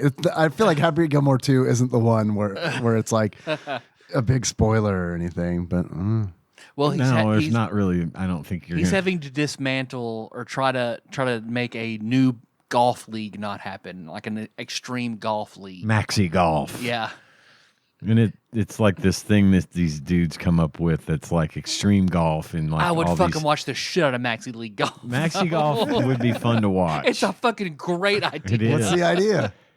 It's just like they'll have they'll hit a ball off the top of a cliff and try to clear these woods. So it's like challenges. And then they get in their fucking and the green is like all four-wheelers. iced over, so they're like slipping on ice, trying to putt on ice, and shit. The final green is Obstacle like a platform that if you step on it, the ball rolls down. Do you think this might be like Adam Sandler's plan? Is like Maxi Golf is like a real thing that he's developing, and Happy Gilmore 2 is like the test market where it's like it's a backdoor pilot for a new golf league. Yeah. Right now, TikTok is reporting what you said about Maxi Golf to the overlords. Mr. Sandler, the results are in. Podcasts love it. White men in their 40s love it. Now we're going to show you something the PGA doesn't want you to see. Any more thoughts on Major League 3? Not for me. Nope, I'm good. I thought it was funny that their tour bus is better than the bus in Major League. Yeah. I did like that. Yeah, all in all, not bad. Not bad. We've watched worse. It's fine. You fucking nailed it with Doc looking like Clarissa's dad. Yeah, he really did. I thought he was when I saw his face, I was like, oh man, he looks like a person. He looks like a person I know. But you're confirmed he's not Clarissa's dad? Nope, he's not. Okay. Damn. He was in another show called Blackish. Is there that actor? I've heard of Blackish. Heard of Blackish. I've never seen Blackish. He's like the corporate white character in Blackish. Gotcha. But Super Baseball 2020. Super Baseball 2020. The Maxi League of Baseball. Yeah. Do we have anything from Zine Lord? Yes. We do. I swear it. God, Ted McKinley is 67. Yeah. That's younger than I would have thought. All right, here we go. We have an email here from Zine Lord Brad from Arizona, who writes, Super Baseball 2020. Say this like Mrs. Doubtfire saying hello. Play ball! Play ball! Major League 2 would have made a lot more sense if it was 6 years later. First of all, the team supposedly went from moving to Miami and having no fans to having a brand new stadium in Cleveland in one off season. This is completely impossible unless the new stadium was made of wood like it was in 1890. Second of all, way more opportunities for storylines. Corbin Burnson could have been the heel manager of the White Sox. Would have been a good move. Yeah. Serrano would have been the free agent signing with Chicago after a great career in Cleveland. This would have somehow echoed the path of an Indians slugger named Albert Bell, who signed with the White Sox prior to the 1996 season and was a notorious dickhead. Or I guess it would have been life imitating art since Bell signed after Major League 2 was out. Harris could have been the Indians pitching coach, Taylor the manager, Lou Brown as his boss, the general manager. Maybe Willie Mays Hayes could have been the color man beside Euchre. I don't know, just spitballing, but it would have been better than what we ended up with. I'm surprised no one mentioned that Major League 2 was rated PG. Oof. I think that hurt the humor a lot. That would definitely be a reason for the humor being a lot less funny in Major League 2. The studio gutted it to want to sell more tickets. And, they sold a lot less tickets. Yeah. Apparently, Tyler is correct that the TV edit of the first movie is one of the all-time greats. Anyway, Super Baseball 2020. Baseball did not turn out like this in 2020. Reviewed by Slow Mo in the September 1993 Game Pro. It didn't turn out like that in our time. In our time either, even all those years later. I think the only reason we didn't get baseball like this in 2020, Jake, is because of COVID. Yeah, clearly. It would have gone to this if it hadn't been for COVID. Set us back. The article begins, put away the baseball cards, recycle the sports pages, and trash those Major League scorebooks. Super Baseball 2020 by Trade West presents robotized bionic baseball in a fast-paced SNES sports game that dishes out the basics. Pitching, hitting, and catching. And that's all. And roboting. And then robots. Play Roboball. Super Baseball's setup is simple. You can play in 2 leagues, each with 6 teams. In single-player games, you take on the computer in a league championship on your way to the World Series. 2 players just play a single-game contest. The computers just average competition, so 2-player games are where the action is. Super Baseball's bright, colorful, nicely animated graphics hold their own in any league. The sounds hit about 220. Although the swish of the bat and the thunk of the metal connecting with the ball sound good, the incessant techno rock soundtrack belongs in the minors. Be a hitter. The draw in Super Baseball is its high-powered offense. You play with a behind-the-batter perspective. The diamond is familiar, but fair territory is humongous. Foul territory is reduced to a modest piece of turf surrounding the batter's box. To further juice the O, long balls ricochet wildly off the stands. Despite the firepower, this is more than just a hitter's game. You can use the directional controls to pull mean sliders and curves. Fielders can make slashing dives and outrageously high rocket-powered leaps into the air. However, video baseball vets may not like the fact the computer automatically positions fields for pop-ups, fly balls, and soft liners. The game's controls put on a workmanlike performance, turning them into sure outs. Yeah. What's the count? Super Baseball isn't much for stats. Individual earned run averages and batting averages are about all you get. Playing baseball for big bucks takes on an entirely new meaning in this game. Hits for extra bases and outstanding defensive plays pay cash. This is how they should do baseball. which you can use to add power to batting strokes or strengthen pitching arms. And then they just buy steroids right there live. Right there, Yeah. you just start before you juice up. $500. The ump opens up his coat and pulls out a little needle and sticks you with it right there at the plate. Would you like pitching steroids or batting steroids or a robot? Bloody eye. Super Baseball 2020 has sci-fi personality, but ultimately it's still just a plain old-fashioned ball game. It's to video game baseball what softball is to hardball.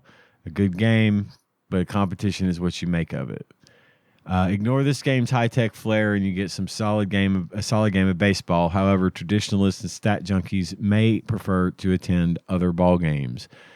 Graphics 4.0, sound 3.5, control 3.5, fun factor 4.0, challenge intermediate, price not available. 8 megs available now. Baseball 2 players. Password saves. Mm-hmm. So I thought it was interesting that had a password save so you could continue your league play if that's what you want to do. Yep. I think that's kind of honestly, I think it's like a mark against it because most games, like baseball games, will have like a battery backup. So you don't have to put a password. Oh, gotcha. But I mean, it is nice that they don't leave you fucking high and dry. Right. Well, thanks, Zine Lord. Yes, thank you, Zine Lord. What do you think of this one? I liked it. It's probably my favorite baseball game on the system that I've played so far. That's not to say that it's the best one, but I I think it's an interesting take on baseball. I think it's the most approachable one we've played. I think it is approachable. You're not intimidated by all the having to know all the things. You know, the rules are different. It's arcadey baseball. It Yeah. is, and So, it cool. was an arcade game. SNK developed, and then it got ported to the SNES and the Genesis, and obviously the home Neo Geo. So yeah, this kind of thing's right up my alley because I don't care that much. I like baseball. I like the game baseball. I played baseball as a kid. I just don't really like I don't like the real stuff. You know what I mean? I don't know why. I don't know, any kind of like abstraction you can do. Typically, I like baseball video games up until a point. But the more like realistic and simulated they get, the less interested I am in them. Unless it's like maybe like a pure management game where it's like you don't play baseball at all. Like I could see like enjoying that where you just kind of like manage players and that. But I don't know, man, like I say modern. The last baseball game I played was on the PlayStation 3. And it was okay. It was just a lot of stuff. It was just more stuff than I wanted to deal with when playing a baseball game. It kind of gets to the point where it's like I get frustrated enough playing like MLB The Show on PlayStation 3 where it's like it's kind of like when you're like fucking up at like Guitar Hero and you're like, fuck it, I'll just learn how to play guitar. You know what I mean? Yeah. It's kind of how I feel like when I play like a game like that where it's like I could just fucking go play baseball. And go to the batting cage. poorly. Yeah. And have more fun. You know what I mean? Yeah, actually, I had this sort of a similar experience even with this. For me, I think I like the game fine, and it was the little subtleties, the changes, the things that they did to make it futuristic were cool. But I think I was baseballed out, and I just kind of only really half-hearted it, you know, and it's like, I'm kind of over all this baseball. 3 weeks is a lot. And I went out to the backyard and pitched at Cohen, and he hit baseballs. Nice. We played baseball in the backyard. Nice. For real. I didn't even bring up the liquid nitrogen ball. Oh From the yes, beginning. I mentioned the frozen Major ball in League the Tadpog totals. Yeah, I forgot about that. In the first game. It's like smoking in his hand. It's like, what are you talking about? I don't have a base. Scott Bakula throws a frozen baseball. He's on his last game in the minors, and he's losing badly and doing a bad job, and he gets a frozen baseball, and it makes it real heavy. I would love to do a cut of Major League back to the minors where it's like you just insert some like the darkest shit because it's like at the end of that scene where like the ump like makes him give him the nitroglycerin ball and it sticks to his hand. I would have loved for it to just cut to like this effect of like the ball being pulled out of his hand and like his fingers Ripping come his off with skin it. off and then screaming. Yeah, and then it cuts right back to the movie, like in the next scene or something, you know? And like the scene where like Scott Bakula gets hit in the back of the head with like the ball, like it cuts to like his fiance like crying like at his grave. What's that movie? The I guess the dwarf kid who hits a baseball and kills Ashley Judd. I don't know. Was this a Texas Walker Texas Ranger? No, it's like he's a terrible baseball player, and they finally give him to hit the ball, and he hits it. He hits a home run, and it hits Ashley Judd in the head and kills her. I don't know, but we should have watched it.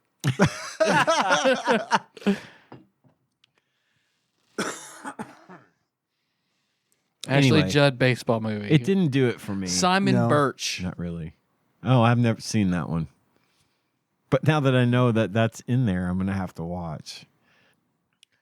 It is loosely based on the book A Prayer for Owen Meany, a comedy drama about a boy named Simon.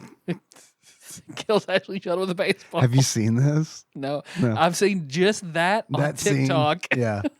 Where it's I feel like, we're like all that's going to see probably it now. It's probably like all you need to see. Like, it sounds like the highlight of the movie. Is it Ashley Judd playing Ashley Judd? I don't know. Maybe. Does he kill movie star Ashley Judd as herself? Baseball. I don't know. It's not that I didn't like the game. I thought the concept was cool, but I just was kind of burned out, I guess, on baseball as a whole. And that just says everything you need to know about me and sports games right there off the bat. I'll give them a shot, but generally speaking, I get bored easily, especially when I think we've had just this kind of glut of baseball games, obviously, for the last few weeks, and my heart wasn't in it. So I don't want to be unfair to it, but I also there's not a whole lot you could do to a baseball game right now that would make me want to play it, I guess is what I'm getting at. Yeah. But it was very interesting. And I did watch some footage of someone who did want to play it. It's got some cool mechanics. I liked some of the stuff. I liked the jetpack. I thought the jetpack was cool. I liked it. I thought it was a really cool game. There is only one stadium, but like the stadium is like radically. The review says it's kind of different from a baseball diamond, but it's radically different. Yeah. It's like the center field behind the fence is the only way you can score an out of the park home run. Mm-hmm. So it's this like small section. It's like a third of the field. Outside of that, it's like the stadium, the Cyber Egg Stadium, is like in the book, in the title. Yeah, it is the Cyber Egg Stadium, and it's like, so right field and the back of right field and the back of left field is like covered in like some kind of protective glass. And if you hit the ball on the glass, it bounces around for a bit. It's usually get a double from that. Mm-hmm. Also, like the only way you can get a foul is essentially like the foul zone is like so limited. It's like back behind the batter. And that's only like in a small little pizza slice, because outside of that pizza slice, like on the sides, you have that protective glass again over like the stadium. And once again, if you can hit that kind of became part of my strategy, was like, fuck, I can't get a home run, but like if I hit the ball a little late, I can get what would normally be a foul ball in real baseball, but like this is going to bounce around. I'll get a double off of this. Yeah. I liked it a lot. I played it more than my requisite time. I probably, because the games aren't very short. The games are like 40 minutes a game. They could have tightened that up, I guess. You know what I mean? Mm-hmm. But because there's a lot of animations and stuff, and there's a lot of stuff where like the fielding is automatic. I felt like that was a little weird too, because I ran into this problem with Super Bases Loaded too. I never really knew when the AI was going to control my fielding, and when I was supposed to do it. Yep. So like some kind of notification would have been nice, where like even if it was like up top where it just says the word auto, then I know I don't have to fucking like frantically trying to figure out where the ball's going and who's gonna. Yeah, I didn't care for the fielding at all. They've got this like jump zone, like that's right, it's in center field, so you have a chance to, like, if you get your player there and you're in the jump zone, you can jump really high to try to grab the ball if it's going out of the park. That's neat. The stop zones where they don't roll, they just the ball just stops, which is annoying when you're batting, obviously. The arcade game had landmines, but the SNES port doesn't have those. Boo. So I don't really know exactly how those worked. But yeah, it would have been nice to have landmines. It's probably something it would have been perfect if it's something you bought. Yeah. Which is something I thought was very cool. I love that, like, for each play, you either earn money or you're docked money, and then you can take that money and you can buy like pitching enhancements, and you can buy a robot pitcher. Bless you. Bless you. Thank you. I thought that was really neat. I would love to see something like that in another baseball game. I can see why it's not, because it's first of all not a real thing, and also very cynical, and I love that. Because I feel like, I don't know, man, it's like it's pretty grim. I thought it was neat that there are a lot of different, I should say a lot. There are 3 different sprites for players, for the players on the team. There's the robot, there's the lady, and then there's the man, which doesn't seem like a lot, but when I think about the sprites for baseball games, it's usually just one that's palette swapped. Yep. I thought that the robots are really cool because they are awesome. They're better than human players until the later innings where they start to wear out. I thought that's a really neat thing because there's like a whole team, the Taiwan team.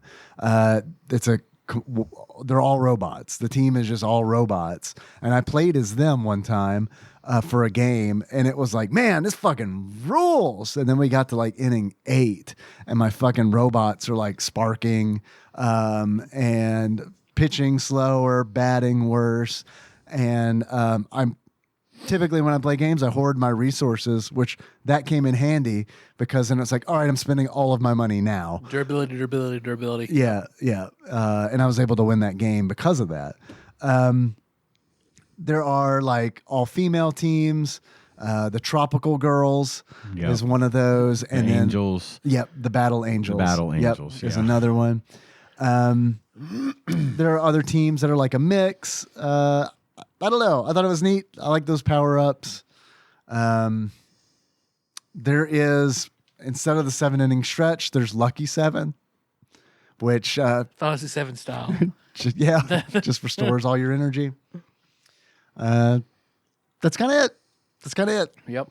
It's a pretty simple baseball game. Yeah, there's not a whole lot to it. I mean, you touched on all of the things that make it unique.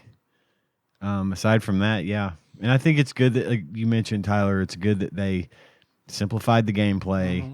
It's approachable, and it has these neat little...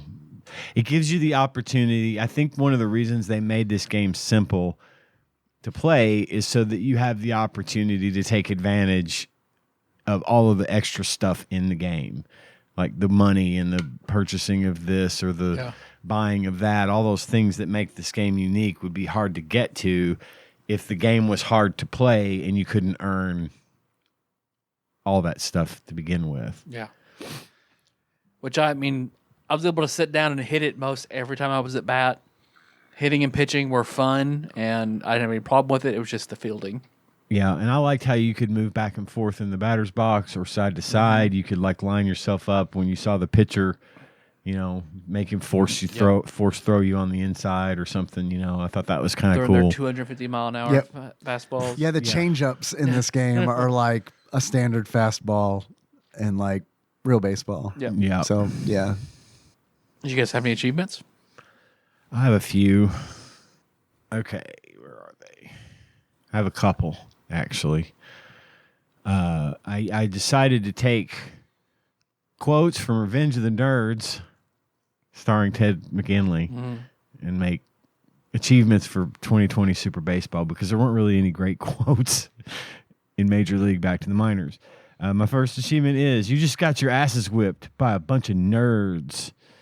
And you get that, you beat an all-human team with an all-robot team. So, Dave, you got that one. I got that. I unlocked that. And my last achievement is I've got the old cruise control set at 35. And I've got the old cruise control set at 35, buy and use a jetpack. And that's it. I have a few achievements. The first of which is Dead or Alive, you're pitching for me. In order to unlock Dead or Alive, you're pitching for me. Pitch an inning with a dead robot. You can do this. I did it. After the robots start sparking, eventually they just turn fucking gray.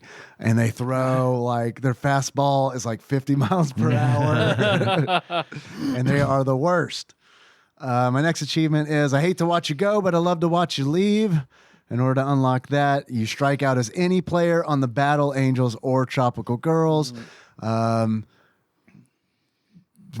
surprised that their swing animations got through Nintendo's censors. Yeah. They're clothed, but they're wearing booty shorts, and there are more frames of animation, I swear, in their butts as they swing than anything else in the game. Yep. My next achievement is Goon Sesh. In order to unlock Goon Sesh, you go to extra innings for 15 games as the Korean Dragoons. Oh, nice.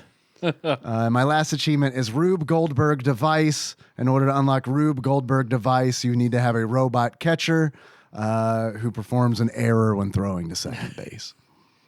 That's good. That's all I I got. like that. I've got 2. My first one being Excite Bike. You unlock Excite Bike when you blow up a robot. Nice.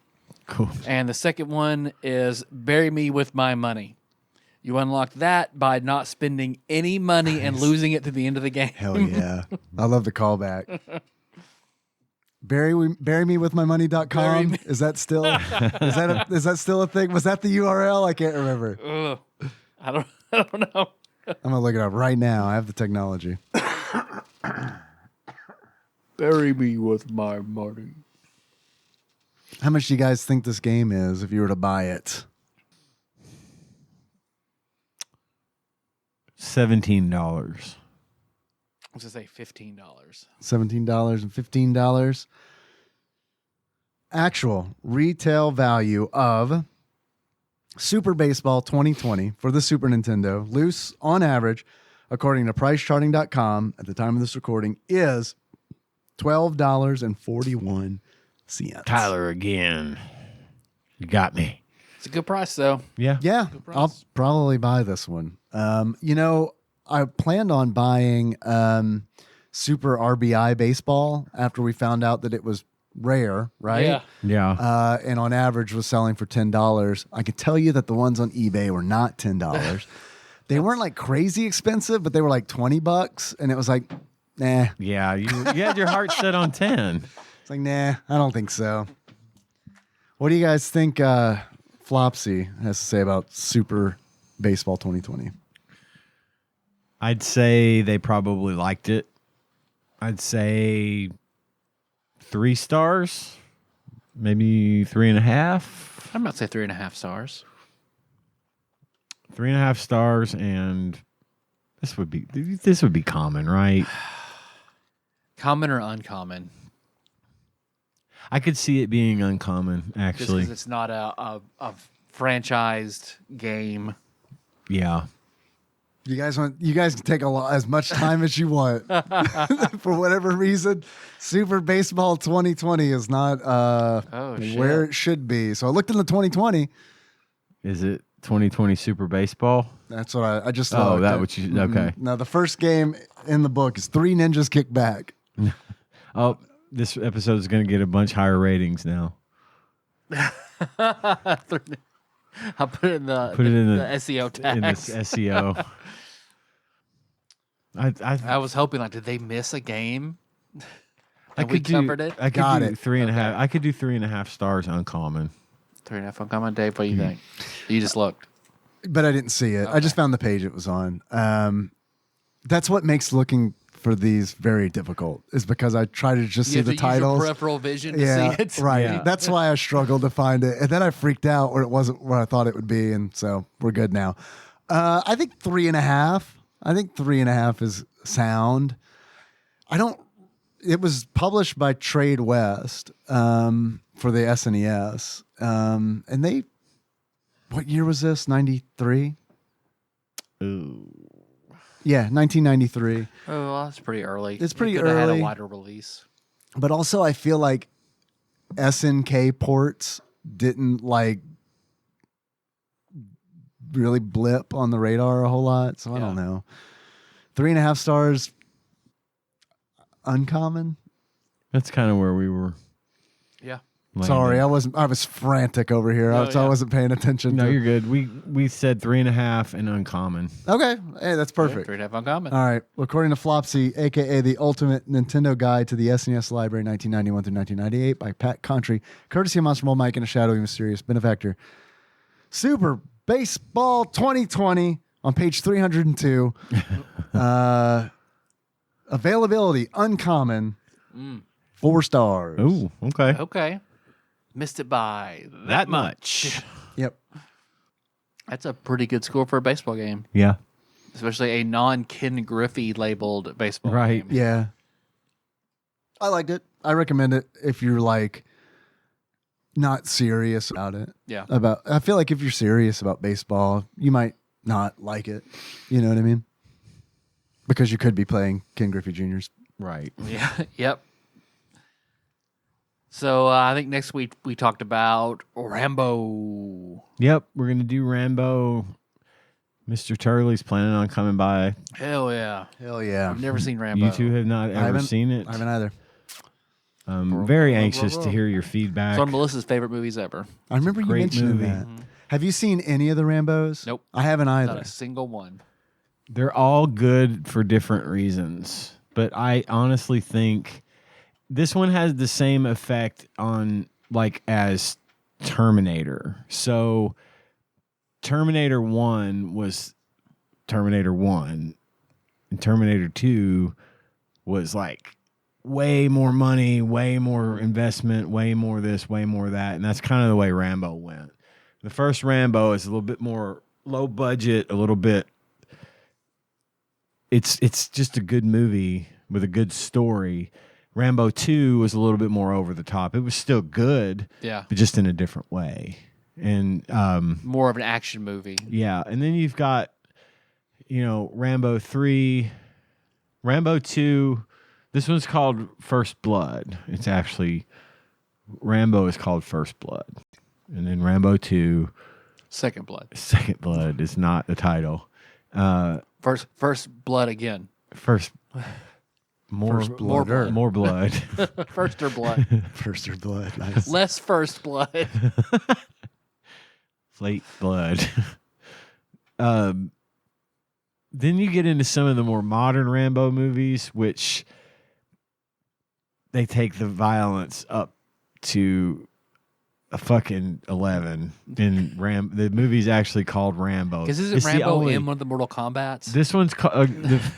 I think he is, and has like that brutal. Yeah, he is. He is. I think I love that. he's one of the add-on characters in Mortal Kombat. But it's First Blood, and then Rambo First Blood Part 2, and then Rambo 3. And I was gonna make a joke about First Blood Part 2. it was First Blood Part 2. And then Well, you got A-type. You got B-type. right. You got O. Rambo Type O. Rambo Type O Universal Donor. I like that. Yeah. Rambo Universal Donor. Yeah.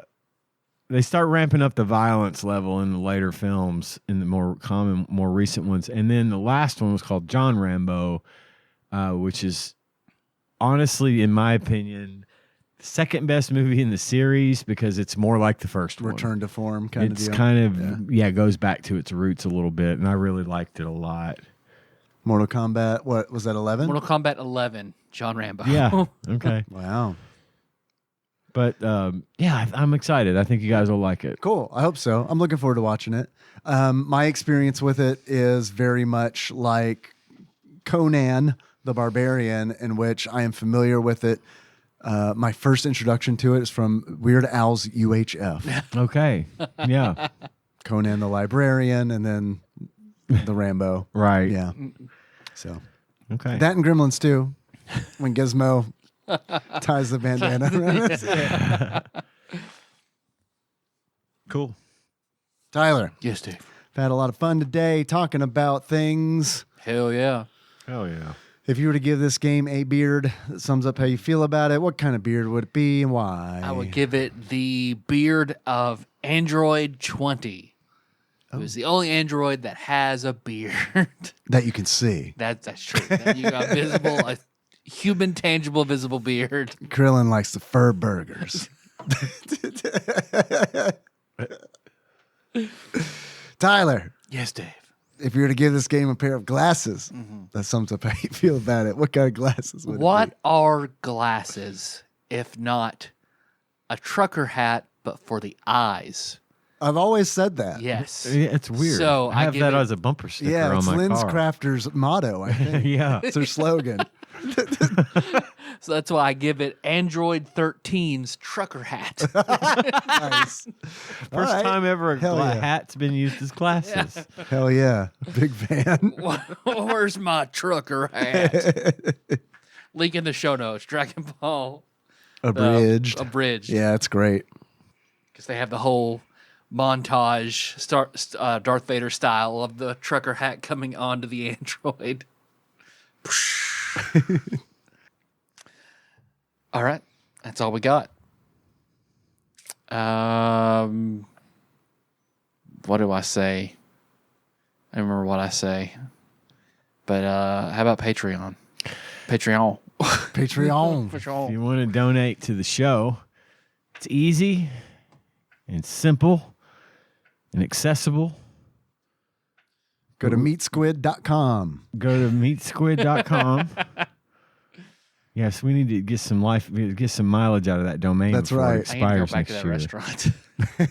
I go back to Cincinnati tomorrow, so I should stop. Nice. Get some meat squid. Meat squid. Order it like that. Is it beef squid or meat squid?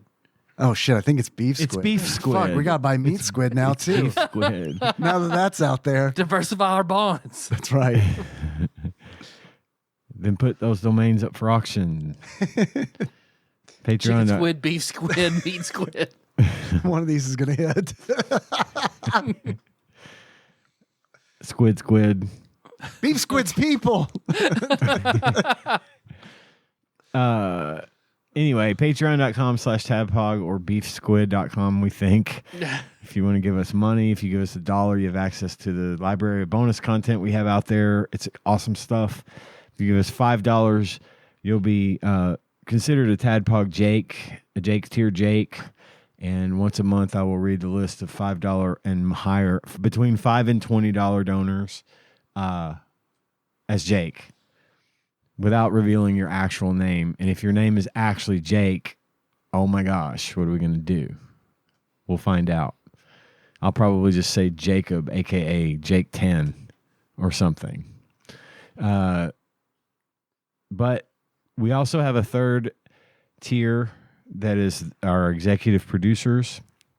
They donate $20 or more every month.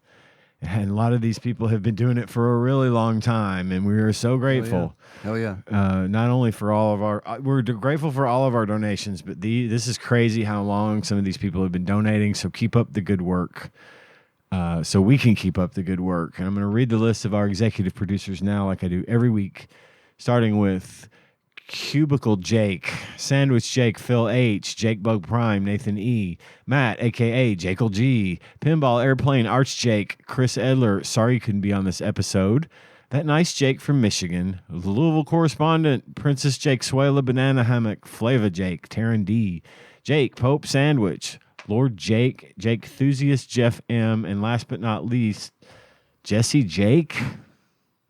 We don't have a name for Did we come up with a name for our latest Patreon donor, Jesse Y, our latest executive I producer? don't think so. Jesse, why not? Jesse Y, not Jake. Why not? Bud Dry? Drink Bud Dry? Jesse why Y, not? Drink Bud Dry? Jesse Y, drink Bud Dry. I don't know what just happened. Until further notice, or until we're asked to not refer to him in this way, it's now Jesse Y, drink Bud Dry. Hell yeah. If Jesse Y, drink Bud Dry, if you want to change that, you need to let me know. And you can do that at our Donate more Discord. money. You can do that at our It's the Discord. only way to reach us. Well, it's not. We have a Discord. bit.ly/Tadpog Discord. I think you meant patreon.com/tadpog. I meant beefsquid.com, actually. So how you guys want to close this one out? Like Bob Uecker, Why not? baseball announcer. signing off our baseball summer season. So until next time. Tropical Capricorn. That's good. I like that. That was good. TADPOG is hosted and produced by Tyler Holland, Dave Moore, and Ian Chandler, and releases new episodes every Wednesday. You can find them on Apple Podcasts, Spotify, YouTube, and just about anywhere else podcasts are hosted. If you have a question or comment for the hosts, don't hesitate to call us at 270-883-2555 and leave us a voicemail. If we like it, we'll play it on the show and respond. If you'd like to send us something, you can do so at TADPOG Studios, care of Nicole Nance, P.O. Box 3785, Paducah, Kentucky 42002. If you'd like to donate to the show, visit patreon.com/tadpog, and with a minimum donation of $1 per month, you will get access to all of our fun bonus content. Join the conversation on our Discord server at bit.ly/tadpogdiscord. Registration is free, and we'd love to have you there. If you enjoy our show and haven't already, don't forget to find and tap that subscribe button so you don't miss anything. Thanks for listening, and we'll see you next week.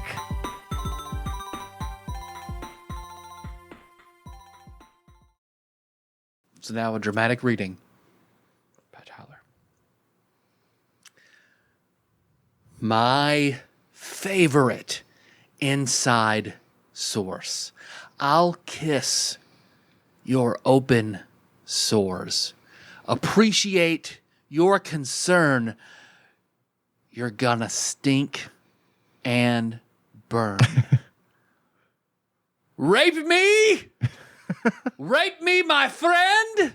Rape me! Rape me again! I know that song. Yeah.